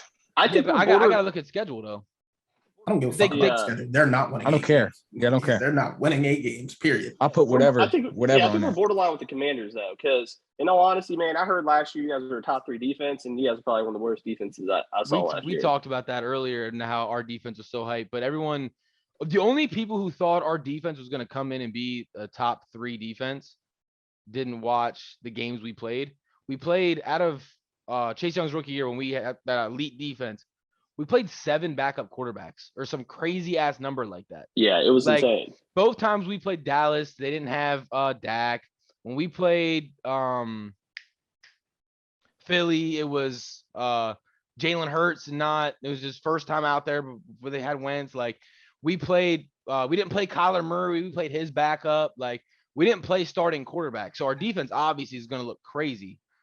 We didn't play Jimmy on the 49ers, we played his backup. Like our defense was very good. We created a lot of pressure, but quarterbacks were just giving us the ball. I do think we have a better defense this year because you saw in the back half of last season, but y'all are not. Nah. Yeah, I wish we played you this season instead of last season because I'm pretty sure we do. Nah, preseason. You go to FedEx week 1 of preseason. Yeah, because we play the Giants week 2, and I know we're gonna wax them. Yeah, I'm saying you guys played the Giants because where you ended up divisions last year. But yeah, you should. Have you guys already covered the East? The NFC East? Nah, we haven't. I'm waiting to do that one because I want to be on that because I don't want to hear your bias ass. I'll come in and stir some shit up because I'm not ready for them. Yeah, we'd love to have you come back for that. I have to be biased because they have so much unrealistic hate about everything I say Washington. No, I hear you. I mean, it's okay, hold on. I'm gonna throw this out there. Who is your receiver? Terry McLaurin or CeeDee Lamb? Who are you taking? Yeah, so you're taking Terry McLaurin or CeeDee Lamb? Who is this year? I'll say this: my bold prediction, my number one fantasy wide receiver of the year is CeeDee Lamb. And it's about opportunities and system. Opportunities and system. However, college wide receiver right now is Terry McLaurin. It's not even close. But I'm talking about raw ability and what I saw from CD and Noah Amari Cooper. It's gonna be. He hasn't scratched the surface of how good he can be. Yeah, the system's different too, man. Because I don't know. That's why I want to be on the show when you guys do it. Because they let this guy wear 88 for a reason. He can flat out fucking play football. Trust me, I'm a huge CD fan. But let's say this: I want to be on the show because I want to see how biased you are about Carson Wentz. If you start slipping saying Carson before, is he going to be before Eagles before he got hurt? Then I'm assuming you think Terry's like the next coming of Jesus right now. But, I think I had Terry 12. I did a receiving ranking last week, and I had Terry 12. And then he was mad because I had Terry above guys like DJ Moore and CeeDee Lamb and DK Metcalf, and they freaked the fuck out about it. But I think I'm not mad. I was never mad about DJ Moore. I'm not big on him even being a top 15 receiver. Oh, you're talking about he's just not better than DK. Yeah. And I had him above both of those guys. It's close. Let's say this: DJ Moore is probably the most underrated wide receiver in the league. He was the DeAndre Hopkins when he had Terry. No quarterbacks. Right behind Terry. Yeah, he averages 1,200 every year. Yeah, that's and no one gives a shit about this dude. Yeah, I mean, don't get touchdowns, but yeah, you're tripping. I don't know if that DK. Oh man, that's close. I'm more of like a big body guy. I think DK above Terry all day, bro. It's close. It's close. Okay, my only thing is and Terry's probably 10 in my opinion. This is the only thing I'm gonna say about that is if Terry had Russell throwing him the ball his first 3 years, his numbers would be crazy. He's had Taylor Heineke, Dwayne Haskins. I agree. Broken Alex Smith, like Case Keenum. Like he's had 8 quarterbacks in 3 years. So the only thing I'm gonna say about Wentz is this: I don't need MVP Wentz from Philly, and we will still be a playoff team. I need 27-7. We won 7 games last year with statistically the hardest schedule in the NFL with Taylor Heineke at quarterback. I'm telling you this right now, he's throwing more than 7 picks. I mean, that's fine. If Carson Wentz can't win us 3 more games than that, if he can't give us 10, then we don't pick up his contract next year and we move the fuck on. I need 10 wins from Carson Wentz. I'm not saying we're gonna go 15. We're winning 10 games, and if we don't, it's on Carson Wentz. Are you? Have you guys done your wide receiver rooms yet, or wide receiver? No, we're doing the top 5 wide receiver rooms. Oh, all right, but we're doing that right now. Oh, let's jump into it. So go ahead. You want to go ahead and start it off? You seem excited about it. The thing is, I want to see how overhyped or more realistic you guys are, because on paper, I know everyone's hyping up the Saints, but I mean, you're getting a broken down injury and Michael Thomas that no one talks about. The Saints aren't in my top 5. All right, cool. And they actually weren't even my honorable mention. My honorable mention. Do you have Washington in there? Fuck no, I don't have Washington in here. I was about to say. Bro, what? No. So my stop it. My honorable mention is actually the Raiders. Picking up Devontae Adams is huge. I think Hunter Renfrow is the top 2 slot receiver, and that's only because Cooper Kupp is number 1. And then I'm excited about what DeMarcus Robinson can bring, filling in that role. Next, I'm going Bucks. They'd be higher if I could count on Chris Godwin for the full season, but he's going to be hurt. So going Mike Evans. Then they got Godwin, and then they just brought in Russell Gage, who again I loved bringing him in. I loved Russell Gage. I thought last year when Calvin Ridley was out, Russell Gage proved that no matter who you put on him, he can get open and create space. Next is the Eagles.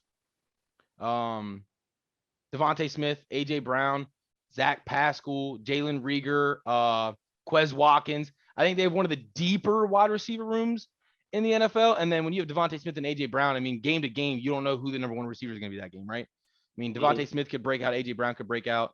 And then you got, for me, the Chargers with Keenan Allen, Mike Williams, and then rookie Josh Palmer.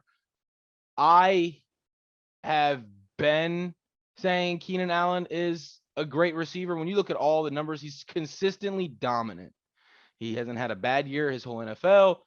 He's just great. Mike Williams is a huge red zone target, and if you slip up, he can beat you deep. Then you got obviously the Dolphins, right? Tyreek Hill, Jalen Waddle. They just added in Cedric Wilson from the Dallas, and you saw him last year when Gallup was out and Amari was out. He proved he can also create space and get open. And then the best receiving room in football, I don't think it's a surprise to anybody, the Bengals, Jamar Chase, T. Higgins, Tyler Boyd. Nothing else needs to be said. I think T. Higgins could be a number one on any team. Tyler Boyd is definitely a top tier number 2 option. But here being the 3rd option, I mean, that's just crazy. And then Jamar Chase is just different deep. I would like to say that the Vikings didn't make it, and that's no shade. Justin Jefferson, number 2 receiver in the NFL.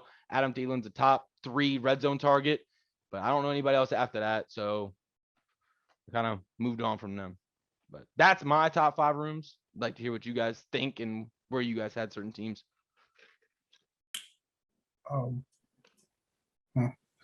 Should have given this one more thought. Vikings are in mine. I don't hate that. I just didn't know. Yeah, I don't care too much about the depth. Yeah, I mean, you don't have 5 receivers on the field. Fair. So their top 2 guys are very good. So they're going to be in my top 5. On paper, next to Saints. You're counting on Michael Thomas. That's what it is. And now, if Michael Thomas gets on the field, I have no problem saying if Chris Olave produces like we think he can. And him being in the slot, he's not going to be a number 1 receiver, a number 2 receiver. He's a slot receiver. Right. And I mean, if he gets matched up on a linebacker, sayonara. Right. Yeah. I'm not mad at that. If Michael Thomas actually plays, that's the only reason they weren't at least honorable mentions, because I've been waiting for 2 years. Yeah. I think I agree with the Chargers next. I love Keenan Allen when he plays. He's as not big as of a receiver. I mean, he gets open, he catches the ball, doesn't drop the ball. And Mike Williams, he's built like a fucking freak. So yeah, that's that 3. 3. I'm waiting to hear it, man. I mean, obviously, yeah, it's the Bucks and then the Bengals. Mike Evans, he's one of my favorite receivers in football. That size alone is just unmatched. Yeah, Chris Godwin, he's a dog. Yeah, I really don't care about anything other than that. I mean, those 2 alone can get it done behind Tom Brady, and then it's crazy to hear you talk about you not caring about depth, but I didn't hear. For me, the other reason the Rams didn't make it right with Odell, Cooper Kupp, and Allen Robinson. Odell's not. But Allen Robinson and Cooper Kupp, that's a good one too. If you're not worried about like the depth of it, like to me, that tandem right there, people forget Allen Robinson's filthy because of what happened last year. But if you're not worried about like going down, I mean, those 3, because Odell's gonna come back, right? I mean, he's not gonna be gone forever. Confirmed. Well, it's not confirmed that he's no, but he's gonna sign back with LA. He already told him that he's gonna give them a family discount. Like he wants to be in LA. Like he's gonna give them a discount to sign. That's until I see that. Fair enough. I'm saying injury wise, what's his time? What's his return table? Like probably week. It's hard. It's his 2nd ACL, same knee, right? Same knee. I'm not sure if it's the same knee, but part of this goes into who your quarterback is. Yeah, so I'm. Yeah, I mean, he's legit, but is he Tom Brady?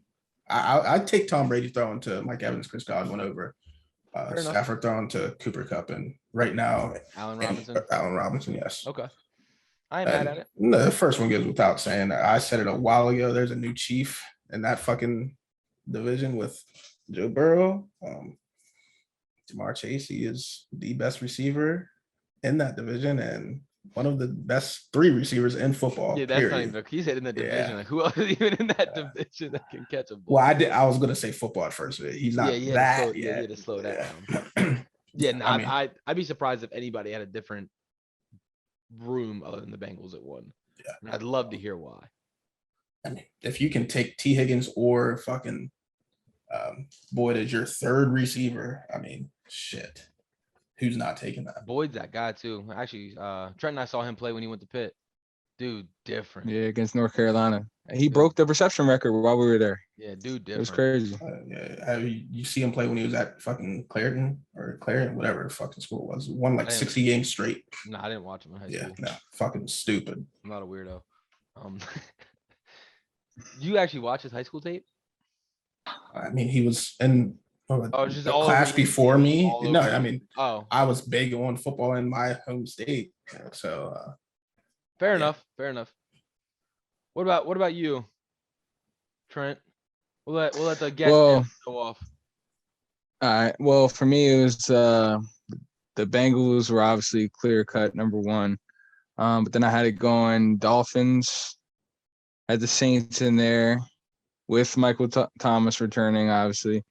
I like the Eagles. And then for my fifth one, it was tough. So I have the Bucks, but I am big on the Broncos, actually. I think Johnny. That was the name I was waiting to hear. He's Johnny big said.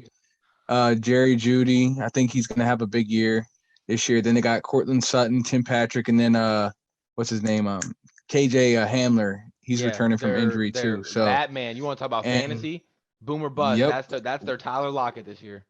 He is with getting deep ball. Johnny after deep said ball. like quarterback situation. I think they're going to have a big year with Russ out there. So yeah, that was my room. Top when I said five. the Eagles had one of the deepest wide receiver rooms. That Broncos receiver room is deep as hell. Yeah, it is. That, I mean, it honestly kind of slipped my mind. That's what I was waiting on you to say a name. See, I might take that over. They're in, Chargers out. In my opinion, yeah, I'm saying they're deep. They're just so deep, man. I think the Chargers 1-2 is clear cuts Judy and Sutton. Yeah. But when you look at everything after that, it's hard not to. Ant-Man, take us home. What you think? So I'm more top heavy. I could not care too much about depth. Yeah. Bengals, lock number one. It's not even close. No I would say comp. number two is definitely Miami, in my opinion. I was beyond impressed with Jalen Waddle. Mhm. Jalen Waddle, Tyreek. I mean, and they got Gesicki out there, but obviously he's a tight end. Number three, I'm humongous on the Eagles. The Eagles, that's a team that I'm scared of this year. That offense is. Imagine being in that division. It's crazy. Yeah. I'm So like, we're winning the division. And then I saw the Eagles in the offseason, and I was like, we're coming in second in the division. Brown, I'm they're like, fucking loaded, man. It's nuts. I want to go. They're in my division. I'm more of a little hater. I'm not too big on Chris Godwin. Obviously, he's decent. But the teams I like that people are sleeping on, especially from like fantasy value, I take the Vikings at 4. I mean, I think people sleep on Adam Thielen, Justin Jefferson's animal. I'm huge on the Rams.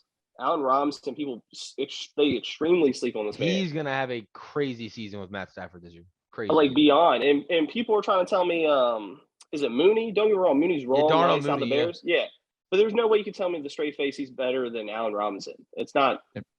No, bro. All you have to do is look at how they cut Allen Robinson out of that offense. Look at his targets over his last 3 years. Yeah, it's like they hated him. 130 targets, 32 targets last season. Like what? Yeah, they hated him. And then my honorable mention team, I'm not saying they're up there, but they're going to be exciting once his face comes back from suspension. But I actually don't mind the Cardinals. What people forget about, you got DeAndre Hopkins.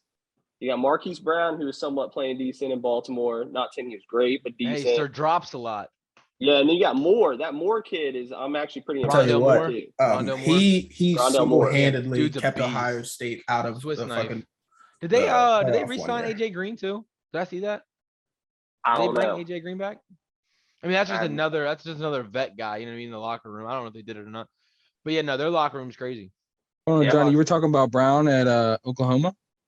No, I'm talking about Moore at he played for Purdue. Yeah. He single-handedly torched Ohio State. Animal. And you could, and I think that's why, I mean, obviously no one was competing with that Christian Kirk contract, right? Like, that shit was astronomical. But I think that's why they were just kind of like, okay, you can go because we have your replacement here. We drafted him. Like, Rondale Moore is going to put up that 900 to 1,000 range, deep threats, be able to take that drag route, turn it upfield, and go crazy. When the ball's in his hands, bro, he's lethal. Yep. Yeah. He's Was that 5? Was that your 5 right there? Yeah, it's definitely my 5. in I'll the take honorable. Yeah. the Bucks should definitely be higher. I'm gonna be honest with you, but yeah, I'm big on these like 1-2 combos, like the But Rams. no Chargers though. The Chargers thing about it is You're not Mike big on Mike. Williams, every other week he Keenan, looks like a I mean, monster, and then he's not a Keenan- monster, and then he's a monster, and then he's not a See, monster. I learned the Not hard even- way last year. Bro, what? And if you picked him up last year, you were sick too, because the first 8 weeks was. you were He like, had like 3 hey, touchdowns every you were game. like Playoffs. undefeated, we're winning, and then the last Yeah. 8 weeks you were like, sold get for off me. my team, sell Yep. him now, Exactly. trade him. Yeah, bro. What? Mike Williams is the definition of inconsistent, but I think it's a good tandem, right? Because Mike Williams took off because everyone was Keenan on Allen, and then the back half they were like, yo, you can't let Mike Williams beat you, and then Keenan Allen's like, hey guys, still a top 8 receiver in the NFL. Yeah, I'm a super fan of him. I think him and Stephon Diggs have the best route running in the NFL. It's not close. Those two right there. Brother. Ooh, wow. I think He's disagreeing. What you Cooper. Tell me think? another one, Johnny. So Jerry Judy's in there. Devontae Adams. they're probably He's three on my list. fuck. I mean, if you actually watch some tape on Jerry Judy, fuck me. I'm telling you, I think he had the best footwork I've seen. You Footwork. do what? Route running or footwork? Because I think. Well, I mean route that running- that plays into Yeah. your route running. So yeah, that's why I said. I say Devontae Adams 1, Jerry Judy 2. Really, Yes. I think Keenan Allen's is the king of route running. That man is, He's different. Yeah, different. it's he's a different. and then breed, Stephon Adam. Diggs is he's starting to catch me off guard as well. Those are my, and then Devontae. Those are my Bro, three. that route that Diggs ran on Lattimore in the on like the 3-yard line. And shook him out of his. Yes, bro. like, When Lattimore was playing outside coverage, so he Excuse stepped me. out to keep it, broke him in. Lattimore, the second he turned his hips, Diggs just went right back out and said, "Here you go." And I get crazy that's a hard thing to do on Lattimore before you're playing man on, like you said, top 2 route runner. But when you look at a route that clean, I mean, he knew what was exactly what was gonna happen before. There's no way that was a reaction or anything for him. Like he's different running routes. I think Yeah. Stephon Diggs might run the best routes in the NFL. And then Keenan I Allen's wouldn't hate you for definitely up there. But I'm with John. I think Jerry Judy's best part of his game is his route running. I think that's what separates him as a receiver. So I think those 3, and then I'm big on Amari Cooper's route running, honestly. It's these Alabama guys because Calvin Ridley's up there too. Yeah, bro. Like, Calvin, yeah, that's crazy. Yeah, They be doing it's- something Bama about these. I'll give him that. Yeah, Julio. Yeah. So, yeah, that's All crazy. right. That's a nice All right. So while we have you on here, and last week, each of us did a too early Super Bowl prediction. So I kind of want to hear yours before Too we early transition to the closing with a fan question that we got from too somebody. early Super Bowl and MVP for the season. Yeah, let me hear that real quick before we get out of here. Oh, man. You want me to make it bold or and spicy, or do you want me to be like more So realistic? we did. Hey, we whatever did you think. I did. Mine was Rams and Ravens, and then my sleeper team to go deep was the Vikings. Really? Yeah. In the NFC, I mean, you're gonna hate this, Dono. You're gonna say the Eagles. So, I'm not Trent saying I'm did huge too. on them, but let's say Yeah. this: I usually don't bet against Vegas because they're rich and take everyone's money. Jalen Hurts, most bet MVP ticket there is. It dropped it almost half the odds. You punched it, right? I punched it for 100. It was 22? small. Yeah, 24? I got it 28. Oh, And wow. then- Yeah, that's a nice I got it number. right when it started going crazy. But I'm not gonna. They're my bold prediction, Philly. Okay. But realistically, it's probably the Rams. That's the easiest answer to Mhm. say. Yeah. It's, I would say, unfortunately, the Bucks are up there. The team that I'm curious why people are even saying it's Green Bay. I'm still kind of shaky on them. I don't see how, but they're still like up there in odds. just 'cause I would say Aaron it's the Rodgers. Rams. Yeah, Rams in the NFC. And the AFC is where it gets real tricky. I want to see where Kansas City comes out this year. It wouldn't surprise me. My dark horse in the AFC is Denver. I think Denver can make crazy noise this year. But I would probably say Baltimore. I honestly don't think Baltimore's going to do it, but it wouldn't surprise me. I think a lot of people in the city think Lamar's going to have some crazy, crazy year after he got his contract, or when he's about to get his contract. That's literally me. I already got him as my MVP. I'm surprised Johnny ain't cheesing over there. Fighting for that contract. I don't think he's going to put up crazy numbers. He has, on paper, he has everything he needs. So Bro, that defense is fucking lethal. Mm-hmm. Oh yeah. I mean, what teams you guys say in the AFC? Because I'm actually curious. Because I was actually going to do an exacto bets in like Vegas. You can pick like the teams that make it, and it's like crazy odds. But who did I say out of the AFC? I have Chargers, Trent picked the Eagles. That's my Chargers. Super Bowl. Yeah, Trent said Chargers, Eagles. I said Ravens, Rams, and then my other team. I think I said Bucks. Somebody. they're up there. Yeah. My other team was the Bills. Oh, I forgot all about them. The Bill. I mean, for what it is, I think the reason I have the Ravens, I think, and when you're looking at all these AFC teams that could potentially make that run, I think the Ravens have the easiest division. I think they won't get banged up, bruised up. They won't beat in these grit and grind games, right? They'll be able to run the ball, take care of it, and just win these games easily, right? You saw it a couple years ago when they were taking Lamar out in the second half of games. Like, they'll be able to do that in most of these division games. Like, he won't even – it's not an issue for me. Whereas you said the Broncos, that's great, and they could make a lot of noise. The Chargers, same way. The Chiefs. But they got to get through each other. They're going to be beating the shit out of each other all season and then have to do that again in the playoffs. And the Bills, care what you say, Bill Belichick is still a coach of the Patriots. And the Dolphins offense just got scary.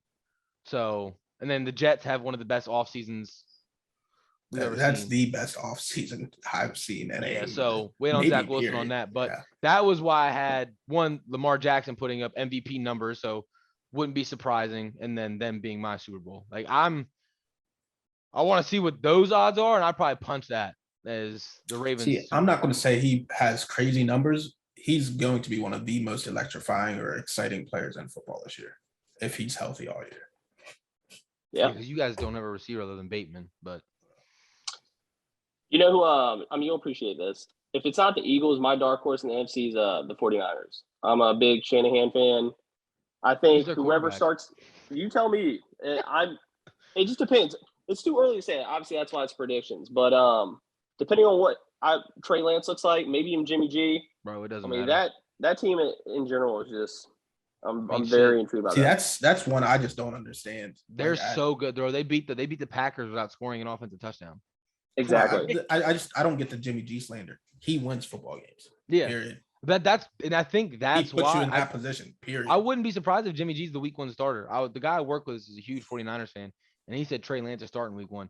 And to me, if you can't get value for Jimmy G, let Trey Lance sit another year. There's nothing wrong with sitting multiple seasons. Hey, Aaron Rodgers, I'm Brett Favre, and look how great when you can sit behind somebody who shows you how to win games, and even if he is more talented, you let him sit, learn the offense, learn the ins and outs of everything, how to read defenses, the little well, I mean, that's what Jimmy G is. He sat behind Tom Brady for years. Yeah, it does nothing but benefit the player, right? You're not getting thrown into a Sam Darnold situation to where all the arm talent in the world, but never got to actually learn anything, thrown into it, and now we're all like, 4 years later, he's not going to be a starter in the NFL after this season. If he starts this season, this is his last season to start. He'll get backup jobs somewhere, and maybe he can be what do they call it? A guy on the road? Fucking Fitzpatrick. Road warrior. Is that what you're getting at? A journeyman. Just let him go from team to team being a backup. But yeah, I don't know. I think Jimmy G should start if they can't get trade value for him. And I think the last team willing to give up trade value just took Baker Mayfield for a conditional 4th round pick. So yep. And I'll tell you this, Don, the last thing. Prediction wise for you guys, if you want to bet a big bet, like I had a lot of connections that told me this. The most surprising team that's going to be a regular season hero team, but not in the playoffs, is going to be the Indianapolis Colts. Matt Ryan, dome team, shitty division. They're going to look like superstars at home. Great defense. They're winning that division easily. But when they get to the playoffs, they're going to get washed. Yeah. Smoked. The only thing that is, if they get to that playoffs, again, long season, and their run game and their offensive line run block, top 2 run blocking offensive line in football, with Jonathan my Taylor. running back, like the best running back in football, Jonathan Taylor. So that's the thing that's scary in playoffs is they can run the shit, and you can't load the box against Matt Ryan. Yeah. Michael Pittman's gonna have a huge step up this year. I'm telling you guys right now. You think he's gonna step up even more than he did last year at Wentz? I mean, I honestly didn't think he stepped up much at all. You with didn't? Wentz. I Yeah. thought last year kind of put Pittman on the map, to be honest. Maybe it was overshadowed by how great. So Jalen when Miller last year, is, only but- his second year. Yeah. Yeah, but that's what I think last year put him up to where like his rookie year, no one. I mean, you could have said Michael Pittman Jr. No, everyone would have been like, okay. Yeah. Where I this think will be the last year. year, This will be the year. But then I watched every Colts game last year because we got Carson Wentz and I got Game Pass for NFL. So I went through and watched every Colts game to see if Carson Wentz actually sucked. And his 27-7, was he actually good? Or was that carried off the strength of Jonathan Taylor? And so I watched every game. And I just needed to see it. So Michael Pittman to me he stood out last year. But again, I watched every fucking game. So I don't know. MVP. Who's doing it? He said Hurts. Yeah, it's gonna be fantasy season. You're gonna see some all-star shit. It's gonna be Jalen Hurts. It's gonna be Jalen Hurts. Nah, he better not, bro. Name another. I mean, unless Not in this division. Patrick Mahomes is down every game and they're not as good. I mean, he's up there. I mean, that'd be the top 3 picks. Yeah, I think. Surprised Josh Allen's not higher on that. See, I got Mahomes going fucking stupid this year. Yeah, Stupid. I think Juju actually has a decent year too. Unfortunately, to say that, but who else? I'm not a Juju guy, but I would. I mean, I'm not either. It's I don't hard think for him anybody not is. to. It's hard. I don't hate him. He's a big physical receiver. I like his TikTok dances. Yeah, see. Yeah. Is he? All Is right. there like an NFL TikTok house now? Did he start that? I've hope never not. seen that. I hope I'm not. on TikTok. I'm on TikTok more than I should be as a grown ass man. But there's like 15 NFL players that are just always with him doing TikToks now, and it's like, yeah, they're all Wow. rich, so they could just be at a house, but it looks like one of you know what I mean? Looks like one of those houses. Anyway, we're gonna end the show today. We got a fan question in today. It's for you, Ant, as the Panthers fan. You guys gave up a 2024 conditional pick for Baker Mayfield. Did Carolina get a deal in your opinion? You guys are spending $36 million on the quarterback position, and you don't know if any of these guys are your franchise guys. Even for one pick, does this move make sense to you? I do. I think it's a big culture thing. I think, in all honesty, if they had high hopes for Sam, they would have never brought in Baker. And I think it's a locker room thing. I'm actually a big Baker fan. I mean, he's a little aggressive. He's a little wild on the crazy side, but I mean, you kind of need that. So I think he's the perfect mentor for Matt Corral. And then I honestly think you're going to see us just eat the money and just get rid of Sammy. How many more years you got on Sammy? Well, we picked up his last year. That's it. This is it. And then same with Baker, right? So if it doesn't work, deuces. Exactly. And then Matt Corral. So that's why I'm saying In a good position. Run wild. I mean, honestly, we're spending a lot of money, but I mean, it ain't like we're going to the Super Bowl anytime soon. It ain't like it's going anywhere else, right? If it's not going to him, where's it going? Exactly. See, How do you feel about it? I don't like it, and here's why. I don't think. Do you think Darnold's better? Mm-hmm. I do think he's better at football, but I don't think he was going to win enough games to get them outside of the top 10 pick range.